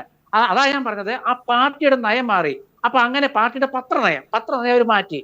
അങ്ങനെ വരുമ്പോൾ വിശ്വാസ്യതയും നേരത്തെ അറിയിക്കുന്ന പത്രം എന്നാണ് CPM മുഖപത്രത്തിന്റെ അവരുടെ മുദ്രാവാക്യം. അപ്പൊ ഇത് നേരാണോ? എത്ര നേരില്ലായ്മ നമ്മളിവിടെ കണ്ടു. ഒരു സംഭവം നടക്കുമ്പോൾ അതിനെ കാണുകയും വീക്ഷിക്കുകയും ചെയ്യുന്നത് CPMന്റെ വീക്ഷണത്തിലാണെങ്കിൽ തെറ്റില്ല. പക്ഷേ ഒരാളെ കൊടുക്കാൻ വേണ്ടി നിങ്ങളൊന്ന് ആലോചിച്ച് നോക്കൂ. അൻസിലിന്റെ ഭാവിയാണ് അവിടെ പിടിച്ചു വെച്ചത്. അൻസിൽ പഠിച്ച വിഷയം വേറെ, ഹിന്ദി എന്തോ ആണ്, സർട്ടിഫിക്കറ്റ് വേറൊരു വിഷയമാണ്. ഇതൊക്കെ നമ്മൾ ചർച്ച ചെയ്തതുകൊണ്ട് ഞാൻ പറയുന്നില്ല. പക്ഷെ അപ്പോൾ പോലീസ് പറഞ്ഞത് വിശ്വാസമാണെങ്കിൽ, ഇവിടെ ശ്രീ ബൽദേവ് കുറെ നിയമം കാര്യങ്ങളൊക്കെ പറഞ്ഞു, അതൊക്കെ ശരി തന്നെ. പക്ഷെ ഇതിൽ ചോദിക്കും, മാധ്യമധർമ്മം എന്നൊക്കെ പറയാറുണ്ട്. ഇവര് മാപ്ര എന്ന് വിളിച്ച് അപഹസിച്ചവരാണ് ഇന്നത്തെ CPM നേതൃത്വം. അറിയാമല്ലോ, CPM നേതൃത്വം വെച്ചാൽ അതിനെ പ്രോത്സാഹിപ്പിച്ചവരാണ്. നേതൃത്വം വിളിച്ചൊന്നും ഞാൻ പറയില്ല. ഈ മാപ്ര എന്ന പദം എങ്ങനെയാ അജിബ്സൻ നമ്മുടെ നാട്ടിലുണ്ടായത്? എങ്ങനെയാണ്? മാപ്ര എന്ന വാക്ക് അധിക്ഷേപാർഹമാണോ, അത് മാധ്യമപ്രവർത്തകൻ എന്നുള്ളതിന്റെ ചുരുക്കെഴുത്താണോ എന്നൊക്കെ തർക്കം വേറെയുണ്ട്. എൻ്റെ പ്രശ്നം അതല്ല. പാർട്ടിയുടെ സംസ്ഥാന സെക്രട്ടേറിയറ്റ് അംഗം M സ്വരാജ്, അദ്ദേഹം നിരന്തരമായി മാധ്യമങ്ങളെ സാമൂഹികമായി ഓഡിറ്റ് ചെയ്യുകയും തുറന്നു കാട്ടപ്പെടുന്ന സത്യാനന്തരം എന്നൊരു പങ്ക്തിയിൽ അദ്ദേഹം നിരന്തരം അത് മാധ്യമങ്ങൾക്ക് പറ്റുന്ന വീഴ്ചകൾ വളരെ പോസിറ്റീവായി വിമർശിക്കുകയും തിരുത്തുകയും ചെയ്യുന്ന ഒരു നല്ല മികച്ച പരിപാടിയാണത്. പക്ഷെ ഒരിക്കൽ പോലും അദ്ദേഹം സ്വന്തം പാർട്ടി പത്രത്തെ പറ്റി പറയാറില്ല അതിനെക്കുറിച്ച്. അല്ല, പാർട്ടി പത്രത്തെ കുറിച്ച് പറഞ്ഞാൽ ആ പാർട്ടി നേതാവിന്റെ അവസ്ഥ അറിയാമല്ലോ. സുധാകരൻ എനിക്കൊരു 10 വർഷമായിട്ടുണ്ടാകും ഒരിക്കൽ പറഞ്ഞു, എനിക്ക് ഏറ്റവും ബുദ്ധിമുട്ടുണ്ടാക്കുന്ന പത്രം സ്വന്തം പത്രമാണെന്ന്. അത് എന്തുകൊണ്ടാണ് അദ്ദേഹം അവിടെ പറഞ്ഞത് എനിക്കറിയില്ല. അന്നത്തെ എന്തോ പാർട്ടി പ്രശ്നമായതുകൊണ്ടായിരിക്കാം. അത് അദ്ദേഹത്തിന് പറയാൻ പറ്റും. അതായത് ഞാൻ പിതൃശൂന്യർ എന്ന് പത്രപ്രവർത്തകരെ വിളിച്ചതാരാ? അപ്പൊ ഇപ്പോൾ ഈ കാണിക്കുന്നതിനൊക്കെ നമ്മളെ സാധാരണ നമ്മളൊക്കെ എത്രയോ വർഷങ്ങളായിട്ട് പത്രപ്രവർത്തനം നടത്തുന്നവരാണ്. പാർട്ടി പത്രത്തിൽ ഒരുപാട് പത്രപ്രവർത്തനം നടത്തിയിട്ടുണ്ട്. പക്ഷെ ഒരു സമീപനമുണ്ട് നമുക്ക്. ആ സമീപനം എന്താണെന്ന് വെച്ചാൽ, ആക്ഷേപിക്കാതിരിക്കുക എന്നുള്ളൊരു സമീപനം പത്രലേഖനം ഉണ്ടാവണം. ആക്ഷേപിക്കുക, തേജോവധം ചെയ്യുക, ഇതൊക്കെ ഇത് CPMന്റെ മുഖപത്രം നിർത്തിയതാണ് ഇടക്കാലത്ത്. അതാണ് ഞാൻ ആ കാലം പറഞ്ഞത്. അതുകൊണ്ടാണ് പ്രൊഫഷണലിസത്തിൽ വളരെ മികച്ച പത്രമാണ് ഇന്നും ആ പത്രം. പക്ഷെ എന്തുകൊണ്ടോ 2 വർഷമായിട്ട് അവർ ഇത്തരത്തിലൊരു സമീപനത്തിലേക്ക് അവർ പോകേണ്ടി വന്നിരിക്കുകയാണ്. അതിന്റെ കാരണം എന്തെന്ന് നമുക്കറിയാവുന്ന വിഷയമാണെങ്കിൽ അത് ചർച്ചാ വിഷയമല്ലാത്തതുകൊണ്ട് ഞാൻ പറയുന്നില്ല. പക്ഷെ അങ്ങനെ വരുമ്പോൾ നിങ്ങൾ ആലോചിച്ച് നോക്കൂ, ഇപ്പൊ ഈ നമ്മുടെ KSUവിന്റെ നേതാവിനെതിരെ ഒരു വ്യാജ സർട്ടിഫിക്കറ്റ് വാർത്ത വന്നപ്പോഴേ കേരള സർവകലാശാല vice chancellor doctor Mohan Kunnummal അദ്ദേഹത്തോട് പത്രലേഖകർ ചോദിച്ചപ്പോൾ അദ്ദേഹം പറഞ്ഞു അതൊരു പാർട്ടി പത്രം എന്നല്ല, ഒരു പത്രത്തിൽ വന്ന വാർത്തയാണ്, അതിനെക്കുറിച്ച് അന്വേഷിക്കാനായിട്ട് മറ്റേ രജിസ്ട്രാറോട് പറഞ്ഞിട്ടുണ്ടെന്ന് പറഞ്ഞു. രജിസ്ട്രാർ ആ അന്വേഷണത്തിന് പരാതി കൊടുത്തു, അന്വേഷിച്ചു. ഇനി നാളെ രജിസ്ട്രാർ എന്ത് പറയും? രജിസ്ട്രാർ നാളെ ഏത് രീതിയിലാണ് ഇതിനെ സമീപിക്കുക? കാരണം കേരള പോലീസല്ലേ പറഞ്ഞത് ഇത് തെറ്റാണെന്ന്. അങ്ങനെയാണെങ്കിൽ പത്രത്തിന്റെ നിലപാട് പത്രം തീരുമാനിക്കട്ടെ, നമുക്ക് പറയാൻ നിവർത്തിയില്ല. പക്ഷെ ആ പത്രം ഒരു കാര്യം മനസ്സിലാക്കണം. അതായത് നമ്മൾ ഒരു വാർത്ത എഴുതുമ്പോഴാണെങ്കിൽ ആ വാർത്തയെ നമുക്ക് നമ്മുടെ വാർത്തയായിട്ട് കൊടുത്തിട്ട് പിന്നെ ആ വാർത്തയെ നമുക്ക് നമ്മുടെ ഒരു കാഴ്ചപ്പാട് വേറെ അവതരിപ്പിക്കാം, വാർത്തയ്ക്കൊപ്പം വേറെ അവതരിപ്പിക്കാം.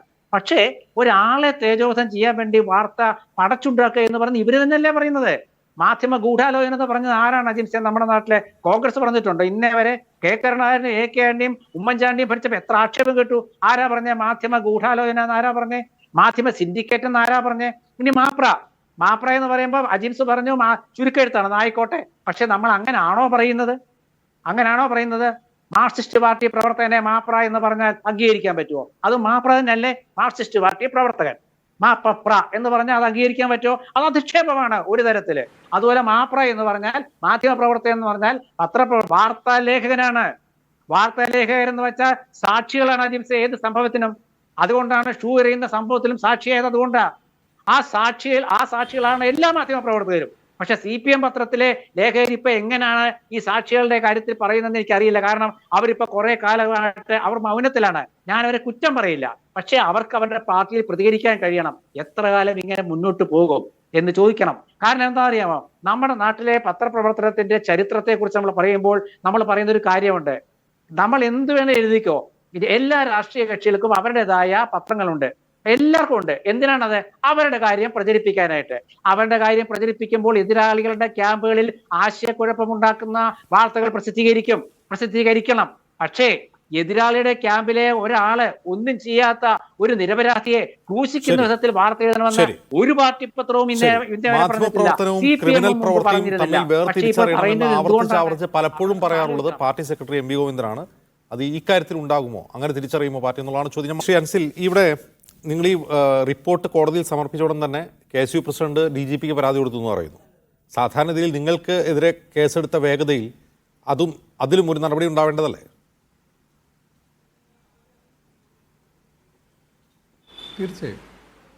തീർച്ചയായും അതിലൊരു നടപടി ഉണ്ടാവേണ്ടതാണല്ലോ.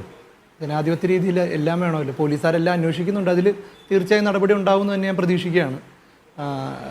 എൻ്റെ ഒരു പേര് വന്നപ്പോൾ തന്നെ ഏതോ ഒരു അൻസിൽ ജലീൽ, ഞാൻ അന്നും പറഞ്ഞു ഇന്നും പറഞ്ഞു, ഏതോ ഒരു അൻസിൽ ജലീലിൻ്റെ പേരിൽ ആർക്കും ചെയ്യാവുന്ന ഒരു സർട്ടിഫിക്കറ്റിൻ്റെ അടിസ്ഥാനത്തിൽ എനിക്ക് പറഞ്ഞിരിക്കുന്ന വകുപ്പുകൾ ഏതൊക്കെയാണ്, ചീറ്റിങ്ങും കാര്യങ്ങളൊക്കെ വെച്ച് എനിക്കെതിരെ വലിയ രീതിയിൽ ഒരു കേസ് രജിസ്റ്റർ ചെയ്തു. ആ രജിസ്റ്റർ ചെയ്തതിൻ്റെ അടിസ്ഥാനത്തിൽ ഞാൻ കുറേ പ്രശ്നങ്ങളും പ്രയാസങ്ങളും ഉണ്ടായി. എനിക്ക് കോടതി മുൻകൂർ ജാമ്യം ഉൾപ്പെടെ ഞാൻ കോടതിയിൽ നിന്ന് വാങ്ങേണ്ടി വന്നു. അതെല്ലാം ഞാൻ തരണം ചെയ്തു.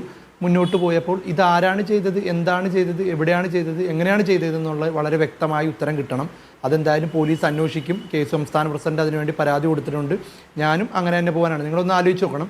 ഈ ഒരു വാർത്ത വന്നപ്പോൾ തന്നെ ദേശാഭിമാനി പത്രത്തിൽ പിറ്റേ ദിവസം ദേശാഭിമാനി പത്രത്തിലും കൈരളി ന്യൂസ് ഉൾപ്പെടെയുള്ള ചാനലുകളിൽ എന്നെയും എൻ്റെ നേതാക്കന്മാരുടെയും ഫോട്ടോ വെച്ച് ഇപ്പോഴും യൂട്യൂബിൽ കയറി അൻസിൽ ജലീൽ എന്ന് അടിച്ചാൽ കാണാം. എൻ്റെയും എൻ്റെ നേതാക്കന്മാരുടെയും നിങ്ങൾ നിൽക്കുന്ന ഫോട്ടോ വെച്ച് വളരെ മോശമായ രീതിയിൽ ചിത്രീകരിക്കാൻ ശ്രമിച്ചു. ഒന്ന്, ഈ ലേഖനാണ് KPCC പ്രസിഡന്റിനെതിരെയും പ്രതിപക്ഷ നേതാവിനെതിരെയും എല്ലാവർക്കും എതിരെ നിരന്തരമായി, അതായത് പ്രതിപക്ഷ നേതാവ് നടത്തിയ ഒരു പ്രസ് മീറ്റിലുണ്ടായ പ്രശ്നങ്ങളും പൊകിലുകളൊക്കെ നിങ്ങൾക്കറിയാവുന്നതാണ്. അതെല്ലാം ഈ ലേഖൻ ഉണ്ടാക്കി വെക്കുന്ന ഒരു ചെയ്ത്താണ്. എന്താണ് ഇവർക്ക് ഇത്രയും, ഞങ്ങൾ ഇപ്പോൾ ഒരു കോൺഗ്രസ് വിരോധമാണോ? ഇപ്പോൾ നിങ്ങൾ ചോദിച്ച പോലെ എനിക്കെതിരെ അൻസിൽ ജലീൽ എന്ന് പറഞ്ഞൊരു വ്യക്തിക്കെതിരെയാണെന്ന് ഞാൻ ഒരിക്കലും വിശ്വസിക്കുന്നില്ല. ഞാൻ പ്രദാനം ചെയ്യുന്ന എൻ്റെ ഒരു പ്രസ്ഥാനത്തിനെതിരെ, അല്ലെ ആ പ്രസ്ഥാനത്തിൻ്റെ ഒരു പ്രതിനിധി എന്ന രീതിയിൽ എനിക്കെതിരെയുള്ള ഞങ്ങളുടെ പാർട്ടിക്കെതിരെ ഇവർക്കുള്ള ഒരു ബുദ്ധിമുട്ടായിരിക്കും ചിലപ്പോൾ അങ്ങനെ കാണിക്കുന്നത്. പിന്നെ പോലീസുണ്ട്, പോലീസ് അന്വേഷിക്കുന്നുണ്ട്, കോടതിയിൽ വിശ്വാസമുണ്ട്, മുന്നോട്ട് ഇനിയും പോകാൻ തന്നെയാണ് തീരുമാനം. ഒത്തിരി സന്തോഷമുണ്ട്. ഇന്ന് കേരളത്തിൽ എൻ്റെ നിരപരാധിത്വം തെളിയിക്കാൻ ഇങ്ങനെ ഒരു പ്ലാറ്റ്ഫോം നിങ്ങൾ തന്നതിൽ ഒത്തിരി സന്തോഷമുണ്ട്. എല്ലാ പത്രമാധ്യമങ്ങളെ അടച്ചു പറയുന്നില്ല. എനിക്ക് സംശയം എന്തുകൊണ്ട് തരത്തിൽ ഈ മാധ്യമപ്രവർത്തനമായിട്ട് വ്യക്തിവൈരാഗ്യമോ അല്ലെങ്കിൽ പരിചയം അങ്ങനെ എന്തെങ്കിലും ഉണ്ടോ? അല്ലെങ്കിൽ ഇതിങ്ങനെ ചെയ്യാൻ വേറെ ആരെങ്കിലും ആണ്? ഇപ്പൊ മാധ്യമപ്രവർത്തനം അല്ല, ഒരിക്കലും ഇല്ല. ഞാൻ ഈ മാധ്യമപ്രവർത്തനം എൻ്റെ ജീവിതത്തിൽ ഇതുവരെ കണ്ടിട്ടില്ല. കൊടുത്താവാൻ വേണ്ടി അങ്ങനെ എന്തെങ്കിലും വ്യക്തിവൈരാഗ്യം ഉണ്ടോ അൻസിലിന്? എനിക്കറിയില്ല, എനിക്കത് അറിയത്തില്ല, എനിക്കറിയാത്ത കാര്യമാണ്. ഞാനത് പറയും, ഈ മാധ്യമ പ്രവർത്തകനെ ഞാൻ എൻ്റെ ജീവിതത്തിൽ ഇതുവരെ കണ്ടിട്ടില്ല. ഈ മാധ്യമ പ്രവർത്തകൻ ആദ്യം ഫോണിൽ വിളിക്കുമ്പോൾ ഞാൻ സംസാരിക്കുന്നത് അന്ന് ഈ വാർത്ത വരുന്നതിൻ്റെ തലേന്നാണ്. അതിന് ശേഷമോ അതിനു മുമ്പോ ഞാൻ ഈ മാധ്യമപ്രവർത്തകനായിട്ട് സംസാരിച്ചിട്ടുമില്ല, കണ്ടിട്ടുമില്ല. എനിക്ക് അദ്ദേഹവുമായിട്ട് യാതൊരുവിധ കോണ്ടാക്റ്റും ഇല്ല. എന്തിനാണ് എനിക്കെതിരെ? അതാണ് ഞാനിപ്പോൾ പറഞ്ഞത്. എനിക്കെതിരെ ആയിരിക്കില്ല, ഇല്ലെങ്കിൽ ഞാൻ പ്രതിദാനം ചെയ്യുന്ന ഒരു പ്രസ്ഥാനം മോശക്കാരാക്കണം. ഇന്ന് ഒരു അൻസിൽ ജലീൽ അല്ലെങ്കിൽ വേറെ ആരെങ്കിലും, വേറെ ഏതെങ്കിലും ഒരു സംസ്ഥാന ഭാരവാഹികളോ അല്ലെങ്കിൽ ഒരു കേസ് ലീഡർഷിപ്പിൽ നിൽക്കുന്ന ഒരാളോ എന്തായാലും ഇരയാകും എന്നുള്ളത് 100% ഉറപ്പായിരുന്നു.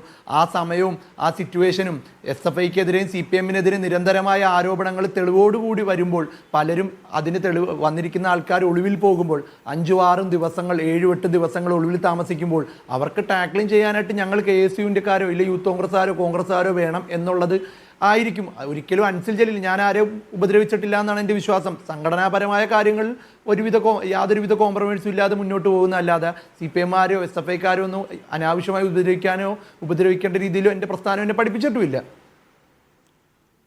ശ്രീ ബലദേവ്, അങ്ങനെ സ്വന്തം പാർട്ടിയുടെ വിദ്യാർത്ഥി സംഘടനയിലെ നേതാക്കൾക്കെതിരെ ഒരു ആരോപണം വരുമ്പോൾ സമാനമായി അത് അവരുമുണ്ട് എന്ന് പറയുന്ന രീതിയിൽ അവർക്കെതിരെ കൃത്രിമമായി വ്യാജരേഖ ചമച്ചൊരു വാർത്തയുണ്ടാക്കുക, ഇതൊക്കെ ഒരു രാഷ്ട്രീയ ധാർമ്മികതയുടെ ഏറ്റവും താഴ്ന്ന പടിയല്ലേ? ഇവിടെ ബഹുമാനപ്പെട്ട ശ്രീകുമാർ പറഞ്ഞതുപോലെ നമ്മളെല്ലാവരും മനസ്സിലാക്കുന്ന ഒരു കാര്യം എന്ന് പറയുന്നത്, മാധ്യമ പ്രവർത്തകർക്ക് മാധ്യമങ്ങൾക്കുണ്ടായിരിക്കേണ്ട സോഷ്യൽ കമ്മിറ്റ്മെന്റ് ആണ്, സാമൂഹ്യ പ്രതിബദ്ധത. നമുക്കറിയാം ഇപ്പോൾ പത്രങ്ങളും മാധ്യമങ്ങളും എന്താ ചെയ്യുന്നത്, എങ്ങനെ റേറ്റിംഗ് കൂട്ടാനുള്ള ഒരു വാർത്ത. എന്റെ കൊച്ചുനാളത്തെ ഒരു സംഭവം ഞാൻ പറഞ്ഞു. പണ്ടൊക്കെ ഈ നമ്മുടെ നാട്ടിലെ അവിഹിത പ്രവർത്തനങ്ങളോ സ്ത്രീകളുമായിട്ടുള്ള വിഷയങ്ങളൊക്കെ നടന്നാൽ തനിനിറം എന്നൊരു പത്രം ഉണ്ടായിരുന്നു. ആ വാർത്ത ആ പത്രത്തിൽ മാത്രമേ വരൂ. മുഖ്യധാര പത്രങ്ങളായ മനോരമ, മാതൃഭൂമി, കേരള എന്ന പ്രധാനപ്പെട്ട പത്രങ്ങൾ അതാണ്. ഈ പത്രങ്ങളിലൊന്നും ഇങ്ങനെയുള്ള വാർത്തകളെ കൊടുക്കാറില്ല അവിഹിത ബന്ധങ്ങളെ കുറിച്ച്. ഇപ്പോൾ നമ്മൾ പത്രം എടുത്താൽ തലക്കെട്ടിൽ വരുന്നത് ഇങ്ങനെയുള്ള അവിഹിത ബന്ധം, സ്ത്രീകളുമായി ബന്ധപ്പെട്ട ചില വാർത്തകൾ. ഞാൻ പേരെടുത്ത് പറയുന്നില്ല. ഒന്ന്, ഈ അടുത്ത സമയത്ത് കോൺഗ്രസ് ഭരിച്ചപ്പോഴും ഇപ്പോൾ ഇടതുപക്ഷം വന്നപ്പോഴും 2 സ്ത്രീകളുമായി ബന്ധപ്പെട്ട കേസുകൾ. അത് പത്രങ്ങളും മാധ്യമങ്ങളും കൊണ്ടാടിയിട്ടു. ഇന്ത്യയുടെ പ്രധാനമന്ത്രിയുടെയോ അല്ലെ പ്രസിഡന്റിന്റെയോ വാർത്ത കൊടുക്കുന്നതിനേക്കാൾ പ്രാധാന്യത്തോടുകൂടി അവരുടെ പേര് വെച്ചാണ്, തലക്കെട്ട് വെച്ച് മനോരമയായാലും മാതൃഭൂമിയുള്ള പത്രങ്ങളിൽ നമുക്ക് തന്നെ ലജ്ജ തോന്നി. അവരുടെ തലക്കെട്ട് വെച്ച്, പേര് പറയാൻ ശരിയില്ലാത്തോണ്ട് പറയുന്നില്ല, അവരുടെ തലക്കെട്ട് വെച്ച് വാർത്തകൾ വന്നു. കോൺഗ്രസ് ഭരിച്ചപ്പോഴും വന്നു, ഇടതുപക്ഷം ഭരിച്ചപ്പോഴും വന്നു. ചവറ്റുകുട്ടൽ കളയേണ്ട വാർത്തകളായിരുന്നു അതൊക്കെ. പിന്നീട് നമുക്കറിയാം, കോൺഗ്രസ് നേരത്തെ ഭരിച്ചിരുന്നപ്പോൾ ബഹുമാനപ്പെട്ട ശ്രീ കുഞ്ഞാലിക്കുട്ടിയുമായിട്ട് ബന്ധപ്പെട്ട ഐസ്ക്രീം കേസ്. ആ പെൺകുട്ടിയുടെ പുറകെ TV ചാനലുകാർ ഓടുകയായിരുന്നു വാർത്തയ്ക്ക് വേണ്ടി. അപ്പൊ അതെന്താ കാര്യം? എന്താ? അതും അദ്ദേഹം നിരപരാധിയാണെന്ന് പിന്നീട് തെളിഞ്ഞു. അതിന്റെ പുറകെ ഓടി.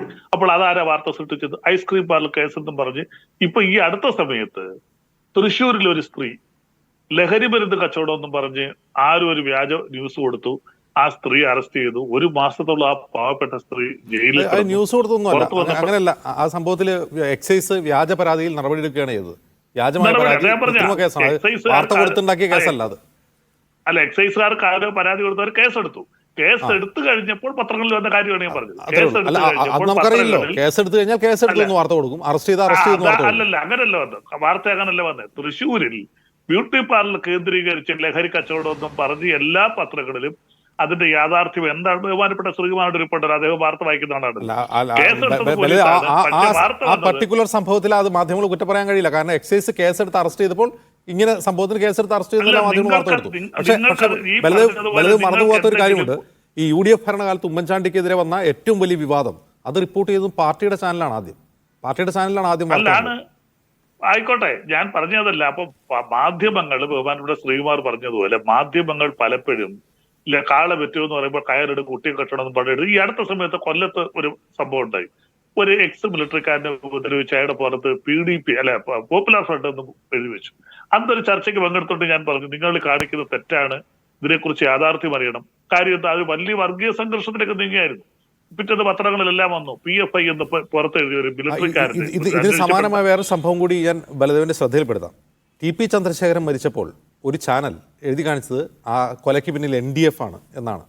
അന്ന് ആ സംഘടന നിരോധിക്കപ്പെട്ടിട്ടുണ്ടായില്ല. അതിൽ പ്രത്യേകമായി അത് പറയാൻ കാരണം മാഷാ അല്ലാ എന്ന സ്റ്റിക്കർ പതിപ്പിച്ചൊരു കാറിലാണ് വന്ന് വെട്ടിക്കൊന്നതെന്ന് നമുക്കറിയാം. അതിന്റെ പുറകിൽ അങ്ങനെ സ്റ്റിക്കർ ഉണ്ടായിരുന്നു. ഇതൊക്കെ ചെയ്യുന്നത് പാർട്ടി പത്രവും പാർട്ടി ചാനലുകളൊക്കെയാണ്. അല്ല അജിംസ, അതൊക്കെ ശരിയാണ്. പക്ഷെ ഇത് ഈ കൊല്ലത്തുള്ള സംഭവം എന്ന് പറയുന്നത് പാർട്ടി ചാനലുകളൊന്നും അല്ല. അതിനകത്ത് ചില മാധ്യമങ്ങളൊക്കെ പ്രചരിപ്പിച്ചു ഇത് പോപ്പുലർ ഫ്രണ്ടാണ് ചെയ്തത്. ഇപ്പൊ 2 ദിവസത്തിന് ഇപ്പൊ അവിടെ പ്രധാനമന്ത്രി നരേന്ദ്രമോദി വന്നപ്പോൾ ഒരു ചാനൽ അന്ന് ചർച്ച ഞാൻ പങ്കെടുത്തു. അതിനകത്ത് മോഡീസ് ഗ്യാരണ്ടി ആയിരുന്നു ചർച്ച. അതിനെക്കുറിച്ച് വന്നപ്പോൾ ഞാനൊരു കാര്യം ചെയ്തു. നിങ്ങളുടെ അന്നത്തെ മീഡിയ വണ്ടിന്റെ കാര്യം ഞാൻ പറഞ്ഞു. NDTV ഉൾപ്പെടെയുള്ള ചാനലുകൾ നിരോധിച്ചു. എന്തിനാ നിരോധിച്ചത്? മീഡിയ വൺ എന്തിനാ നിരോധിച്ചത്? ഞാൻ ചോദിച്ചപ്പോൾ ആയിരുന്ന നേതാക്കന്മാർക്ക് പറയാൻ ഉത്തരവില്ല. അപ്പൊ അവര് കാര്യം എന്താ, അനാവശ്യമായിട്ട് ദേശദ്രോഹ വാർത്തകൾ നിങ്ങൾ വിടുന്നു. മീഡിയ വൺ ദേശദ്രോഹ വാർത്തകൾ വിടുന്നു, ട്രഡീഷൻ ഇങ്ങനെയൊക്കെ പറഞ്ഞുകൊണ്ട്. അപ്പൊ മാധ്യമങ്ങൾക്ക് മുന്നിലുള്ളൊരു കടന്നുകയറ്റമുണ്ട്. അതിലുപരി മാധ്യമങ്ങൾ പലപ്പോഴും ഒരു സംഭവം നടക്കുമ്പോൾ അതിന്റെ യാഥാർത്ഥ്യം അന്വേഷിക്കാൻ ഒരുപക്ഷെ എനിക്ക് തോന്നുന്നു പോലീസുകാരെക്കാൾ കൂടുതലായിട്ട് താഴോട്ട് ചെന്ന് അന്വേഷിക്കാൻ കഴിയുന്ന മാധ്യമങ്ങൾക്കാണ്. അന്വേഷിക്കാൻ പോയി ആരെങ്കിലും ഫോൺ ചെയ്താൽ ആ ഫോൺ ചെയ്തതിന്റെ പേരിൽ കേസെടുക്കുന്നേ. അതാണല്ലോ കേസുണ്ടാവുമല്ലോ. കേസെടുത്തോടെ ഞാൻ ഇവിടുത്തെ ഏറ്റവും വലിയ ചാനൽ NDTVയുടെ പ്രണോയ് ഭാര്യയുടെ എല്ലാം CBI കേസെടുത്ത് റെയ്ഡ് ചെയ്തു. ഒടുവിൽ അത് വിറ്റ് അദാനിക്ക് വിറ്റ് ഇപ്പോൾ അദാനിയുടെ വകയല്ലേ NDTV എന്ന് പറഞ്ഞ ചാനൽ. അപ്പൊ അതൊക്കെ പത്രപ്രവർത്തനം നമുക്കറിയാം. ഇവിടെ സ്വദേശി കേസെടുത്തും ബലദേവനെ ശ്രദ്ധയിൽപ്പെടുത്താണ്. അതൊന്നുമില്ല. ലൈവിൽ അപ്പിയർ ചെയ്തുകൊണ്ടിരിക്കുമ്പോൾ അവരോട് 2 KSU നേതാക്കൾ ചില കാര്യങ്ങൾ സംസാരിച്ചു. അവരത് എയർ ചെയ്തു എന്നതുകൊണ്ട് മാത്രം അവർക്കെതിരെ ഗൂഢാലോചന കേസെടുത്തതാണ്. അങ്ങനെയാണ് ഇപ്പോഴത്തെ അവസ്ഥ. മോദി മാത്രമല്ല, നമ്മുടെ ഈ നാട്ടിൽ നിന്ന് നാട് കടത്തിയിട്ടുണ്ട് പത്രപ്രവർത്തകരെ. അങ്ങനെ അതിനെക്കുറിച്ചുണ്ട്. കേരളത്തിൽ നാട് കടത്തിയ ചരിത്രം ഉണ്ടല്ലോ, നമ്മൾ പഴയ സ്വാതന്ത്ര്യം കിട്ടുന്നതിന് മുമ്പും അതിന് ശേഷമൊക്കെ. അപ്പൊ അതൊക്കെ പത്രപ്രവർത്തനത്തിന്റെ ഭാഗമാണ്. അപ്പം പത്രപ്രവർത്തകർ ചെയ്യേണ്ട ഒരു കാര്യം എന്ന് പറയുന്നത് അത് മാധ്യമപ്രവർത്തനത്തിന്റെ ഭാഗമൊന്നുമല്ല. നമ്മൾ അറസ്റ്റ് വരിക്കുക, നമ്മളെ നാട് കടത്തുക എന്നുള്ളത് മാധ്യമം. നമ്മളിത് എന്താണ് ജോലി ജീവിക്കുന്നവരാണ്. നമ്മുടെ ജോലിയാണ് ചെയ്യുന്നത്. സാമൂഹ്യ സേവനവും സാമൂഹ്യ പ്രവർത്തനമൊന്നും അല്ല. അദ്ദേഹത്തിന്റെ നാട് കടത്തിയത് സത്യസന്ധമായ വാർത്തകൾ പ്രസിദ്ധീകരിച്ചു വരാം, കളവായ വാർത്തയായിരുന്നില്ല. അപ്പൊ സത്യസന്ധമായ വാർത്തകൾ പ്രസിദ്ധീകരിച്ചു. പക്ഷെ അത് ഗവൺമെന്റിനെതിരായിട്ട് വന്നപ്പോൾ നാട് കടത്തൽ ഉൾപ്പെടെയുള്ള കാര്യങ്ങൾ. അപ്പൊ പത്രപ്രവർത്തകർ ഇതൊന്നല്ല, പല വാർത്തകൾ ഞാൻ നേരത്തെ പറഞ്ഞതുപോലെ നമ്മൾ ഏറ്റവും കൂടുതൽ ഗവൺമെന്റ് തന്നെ മറിഞ്ഞതാണ് ചാരപ്രവർത്തനം. എവിടെ ചെന്നു എന്തിനാ? ഇന്ത്യയിലെ ഏറ്റവും പ്രശസ്തനായ ഒരു ശാസ്ത്രജ്ഞൻ അത്യുന്നതങ്ങളിൽ എത്തേണ്ടതാണ്. അദ്ദേഹത്തിന്റെ ഭാവി പോയി. എല്ലാ പത്രങ്ങളും ഫ്രണ്ട് പേജിൽ ആ ചാരപ്രവർത്തനമായിരുന്നു. ആരാ സൃഷ്ടിച്ചത്? ഒരു IPS ഓഫീസർ, ഒരു IAS ഓഫീസർ കൂടെ ചേർന്ന് കാണിച്ചതാണ്. അപ്പൊ ഇപ്പോഴും ഒരുപക്ഷെ സുപ്രീം കോടതി വരെ അദ്ദേഹം പോകാൻ തയ്യാറായില്ലെങ്കിൽ അതിന്റെ സത്യാവസ്ഥ പുറത്തു വരുത്തില്ലായിരുന്നു. അദ്ദേഹത്തിനെതിരെ സ്ത്രീ വിഷയം വരെ ആരോപിച്ചു. അദ്ദേഹത്തിന്റെ കുടുംബം തകർന്നുപോയി, ഭാവി തകർന്നുപോയി. അപ്പോൾ അത് ഒന്നും അന്വേഷിക്കാതെ ഏതെങ്കിലും ഒരു FIR ഇടുമ്പോൾ അതിനെക്കുറിച്ച് അങ്ങനെ വാർത്തകൾ കൊടുക്കുന്നത് ശരിയല്ല. പിന്നെ അൻസർ ജലീലിന്റെ കാര്യം ഞാൻ ഒരിക്കൽ കൂടി പറയുന്നു. CPM എന്ന് പറയുന്ന പാർട്ടിയോ ഇടതുപക്ഷമോ ഈ ഗവൺമെന്റോ ശക്തമായിട്ട് അതിന്റെ പിന്നിലുണ്ടായിരുന്നെങ്കിൽ ഒരു കാരണവശാലും ഇങ്ങനെ ഒരു റഫർ ചാർജ് വരില്ല.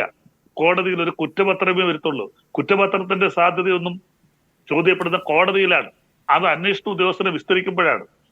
ഇത് ഇതിനകത്ത് വീണ്ടും അൻസർ ജലീലിന്റെ പ്രതിയാക്കിയ കേസ് കൊടുത്തു കഴിഞ്ഞാൽ അതിന് സമൻസ് വന്ന് ഈ സാക്ഷികളെ വിസ്തരിക്കാൻ ഒരു 2-3 വർഷം കാലാവധി. ശ്രീകുമാർ, ഇവിടെ ബലദേവ് ഉന്നയിക്കുന്ന ഒരു പ്രധാനപ്പെട്ട കാര്യം, ഇതിലൊരു ഗൂഢാലോചനയൊന്നുമില്ല, പാർട്ടിയുടെ താല്പര്യമൊന്നുമില്ല. കാരണം പാർട്ടിക്കോ ഗവൺമെന്റിനോ അങ്ങനെ താല്പര്യം ഉണ്ടായിരുന്നെങ്കിൽ അൻസിലിനെതിരെ ഒരു കൃത്രിമ കുറ്റപത്രമോ കൊടുത്ത് ഈ കേസ് അങ്ങ് നീട്ടിക്കൊണ്ടുപോകുമായിരുന്നു. ഇവിടെ അൻസിലിനെ രക്ഷിക്കാൻ പാകത്തിന് അന്വേഷണം നടത്തി 6 മാസത്തിനുള്ളിൽ ഇത് തെളിവില്ലാത്ത കേസാണെന്ന് കോടതിയിൽ റിപ്പോർട്ട് കൊടുത്തു. അതുകൊണ്ട് ഇതിൽ സർക്കാരിനോ പാർട്ടിക്കോ പ്രത്യേകമായ രാഷ്ട്രീയ താല്പര്യങ്ങളില്ല എന്നാണ് ബലദേവന്റെ വാദം. അല്ല, ശ്രീ ബലദേവ് അദ്ദേഹം ഒരു ഇടത് സഹയാത്രികനായിട്ട് അദ്ദേഹത്തിന്റെ ചില അഭിപ്രായങ്ങൾ സ്വതന്ത്രമായി പറഞ്ഞു. ഞാൻ അജിത്തിനോട് ചോദിക്കുന്നൊരു ചോദ്യമാണ്. അത് വേറൊന്നും കൊണ്ടല്ല, നിങ്ങൾ പാർട്ടി വക്താക്കളെ ഈ ചർച്ചയ്ക്ക് ക്ഷണിച്ചിട്ട് അവർ വരാതിരുന്നതാണ്. അവർ വരാതിരുന്നാണ്, ക്ഷണിച്ചിരുന്നു. CPMന്റെ പ്രതിനിധികൾ ഈ ചർച്ചയിൽ പങ്കെടുക്കേണ്ടെന്ന്, ഈ വിഷയത്തിൽ പങ്കെടുക്കേണ്ടെന്ന് അവർ അറിയിച്ചതാണ്. അതെ. അപ്പൊ അതിന്റെ അർത്ഥം എന്താണ്? അവർക്ക് ന്യായീകരിക്കാൻ പറ്റില്ല എന്നല്ലേ? ന്യായീകരിക്കാൻ പറ്റുന്നൊരു കാര്യമാണ് അവർ വരണ്ടേ. ഇവിടെ ഞാൻ പറയുന്നത് അതുകൊണ്ടാണ്, പാർട്ടി ഒരു പത്രത്തിന്റെ ലേഖനെ നമ്മൾ എങ്ങനെയാ കുറ്റം പറയുക? ഇത് നേരത്തെ ശ്രീ ബലദേവ് ഒരുപാട് പത്രപ്രവർത്തന ചരിത്രവും പാരമ്പര്യമൊക്കെ അതൊക്കെ മാറ്റിയെടുത്ത് പത്രപ്രവർത്തനം അല്ലിപ്പോൾ ന്യൂസ് പേപ്പർ ഇൻഡസ്ട്രി എന്നാ പറയാ, പത്ര വ്യവസായം എന്നാ പറയാ. വ്യവസായത്തിന്റെ ഉൽപ്പന്നമാണ് പത്രം. അതിന്റെ പ്രതിഫലം പണം തിരിച്ചു കിട്ടണം, മുതൽമുടക്ക് തിരിച്ചു കിട്ടണം, ഉൽപാദന ചെലവ് തിരിച്ചു കിട്ടണം. അപ്പൊ പത്രപ്രവർത്തനം എല്ലാം തൊഴിലാളികളാണ്. അതാണ് ഞാൻ പ്രൊഫഷണലിസം എന്ന CPMന്റെ മുഖപത്രത്തെ ഉദ്ധരിച്ചുകൊണ്ട് പറഞ്ഞത്. അപ്പൊ ഇവര് CPMന്റെ നേതാക്കളെ, പ്രത്യേകിച്ച് മുഖ്യമന്ത്രിയും പാർട്ടി സെക്രട്ടറി ചോദിക്കുന്ന ചോദ്യമുണ്ട്, ഏതാ പത്രം, ഏതാ ചാനൽ? അപ്പൊ ആ ലേഖകൻ പേര് പറയും, നിങ്ങളെ പറഞ്ഞു വിട്ടയാൾ എന്നാ പറയാ, നിങ്ങളെ പറഞ്ഞു വിട്ടയാൾ. അപ്പൊ അതെന്താണ് അങ്ങനെ പറയാൻ കാരണം എന്താ? ഇവിടെ അങ്ങനെ ആയിരിക്കും. വേണമെങ്കിൽ CPMന്റെ പ്രസിദ്ധീകരണങ്ങളിലെ ആരായിരിക്കും തീരുമാനിക്കുക? അല്ലെങ്കിൽ ഇങ്ങനെ ചോദിക്കില്ല, നിങ്ങൾ ആരാ പറഞ്ഞു വിട്ടേ, അല്ലെ നിങ്ങളെ പറഞ്ഞു വിട്ടയാൾ, അങ്ങനെ ആരെങ്കിലും പണ്ട് ചോദിച്ചിട്ടുണ്ടോ? ലേഖകൻ ചോദിക്കുന്നത് അവന്റെ പത്രപ്രവർത്തന ധർമ്മം, അവന്റെ മനോധർമ്മം അനുസരിച്ചിട്ടാണ് ചോദ്യങ്ങൾ ചോദിക്കുക. രാഷ്ട്രീയ വിവരമുള്ളവൻ രാഷ്ട്രീയ ചോദ്യം ചോദിക്കും, ഇല്ലാത്തവൻ മിണ്ടാതിരിക്കും. അപ്പൊ അതിന് നിങ്ങളെ ആരാ പറഞ്ഞു വിട്ടെന്നൊക്കെയാണോ ചോദിക്കുക? അപ്പൊ അങ്ങനെ ചോദിക്കുകയാണെങ്കിൽ തിരിച്ച് നമുക്ക് ഇവിടെ ചോദിക്കണ്ടേ? അതുകൊണ്ടാണ് ഞാൻ പറഞ്ഞ ലേഖകനെ നിങ്ങൾ മാറ്റി നിർത്തൂ. ഇപ്പൊ കോടതി കേസെടുക്കാൻ ലേഖകനേക്കാൾ മുമ്പ് അവർ കേസെടുക്കുക സാധാരണ രീതിയിലെ പ്രിന്റർ ആൻഡ് പബ്ലിഷറുടെ പേരിലാണ്. അത് എന്തുകൊണ്ടാണെന്ന് വെച്ചാൽ ഞാൻ ഈ പറയുന്ന ഒരു കാരണമാകാം. പിന്നെ ഈ വ്യാജരേഖ ചമച്ച കേസ് മുമ്പും പാർട്ടി പത്രം അഭിമുഖീകരിച്ചിട്ടുണ്ടെന്ന് ഇന്നും ചില സാമൂഹ്യ മാധ്യമങ്ങൾ ഇടുന്നില്ല മലയാള മനോരമയെ ബന്ധപ്പെട്ട ഒരു പ്രശ്നത്തില്. അപ്പൊ അത് ഇന്നും അത് സമൂഹ മാധ്യമങ്ങൾ ഇപ്പോഴും കാണുകയാണ്. പാർട്ടി അതിനെക്കുറിച്ച് ഇപ്പോഴും ഒന്നും പ്രത്യേകിച്ച് പ്രതികരിക്കുന്ന ഞാൻ കാണുന്നില്ല. ഞാൻ പറയുന്നത് പ്രവർത്തകർക്ക് വിശ്വാസം വരണ്ടേ അജിംസെ? ഒരു പാർട്ടി പത്രം ഇങ്ങനെ നിരന്തരം, ഇപ്പൊ മറിയക്കുട്ടിയുടെ കാര്യത്തിലാണെങ്കിൽ ശരി, അവർക്ക് ഭൂമി ഉണ്ടെന്നൊക്കെയല്ലേ എഴുതി വെച്ചത്. അവരിത് പ്രതികരിച്ചു, അവർ കോടതി കേസിൽ പോയിരിക്കുകയാണ്. അപ്പൊ അങ്ങനെ വരുമ്പോൾ അവരെ കുറിച്ച് എഴുതി, ഒരു സാധാരണ സ്ത്രീ അവരെ കുറിച്ച് എഴുതി, അത് പാർട്ടി പത്രം സ്ഥിതി ശരി. ഇപ്പൊ ഇത് വന്നു, ഈ പത്രം വായിക്കുന്ന പാർട്ടി പ്രവർത്തകർക്ക്, അനുഭാവികൾക്ക്, ഇനി അതൊന്നും അല്ലാതെ വായനക്കാര്, സാധാരണ വായനക്കാരും എല്ലാ പത്രവും വായിക്കുന്നവരാണ്, അവർക്ക് വിശ്വാസം വരണ്ടേ? നാളെ ഇവർ എന്തെഴുതിയാലും ഇവരാണോ എഴുതിയത് എന്ന തോന്നല് വരില്ലേ? ശരി, അതിവരെ നിയന്ത്രിക്കണം. വിശ്വാസത്തെ കുറിച്ച് ചിന്തിക്കേണ്ടത് പത്രം നടന്ന പാർട്ടിയും ഒക്കെയാണ്. പക്ഷേ ഇവിടെ നടക്കുന്ന ഒരു ക്രിമിനൽ പ്രവർത്തനമാണ് നടന്നിട്ടുള്ളത്. ഒരു വ്യാജരേഖ നിർമ്മിക്കപ്പെട്ടിരിക്കുന്നു, അതിനെതിരെ DGPക്ക് പരാതി ലഭിച്ചിരിക്കുന്നു. അൻസിലിനെതിരെ കേസെടുത്ത വേഗതയിൽ, ആ വേഗതയിൽ വേണ്ട, അതിൻ്റെ കുറഞ്ഞ വേഗതയിലെങ്കിലും അതിൽ കേസെടുക്കുകയും അന്വേഷണം നടക്കുകയും ചെയ്യുമോ എന്നുള്ളതാണ് ഇവിടുത്തെ പ്രധാനപ്പെട്ട ക്വസ്റ്റ്യൻ. വളരെ നന്ദി ശ്രീ ശ്രീകുമാർ, ശ്രീ അൻസിൽ, ശ്രീ ബൽദേവ്, ഇത്രയും സംസാരിച്ചതിന്.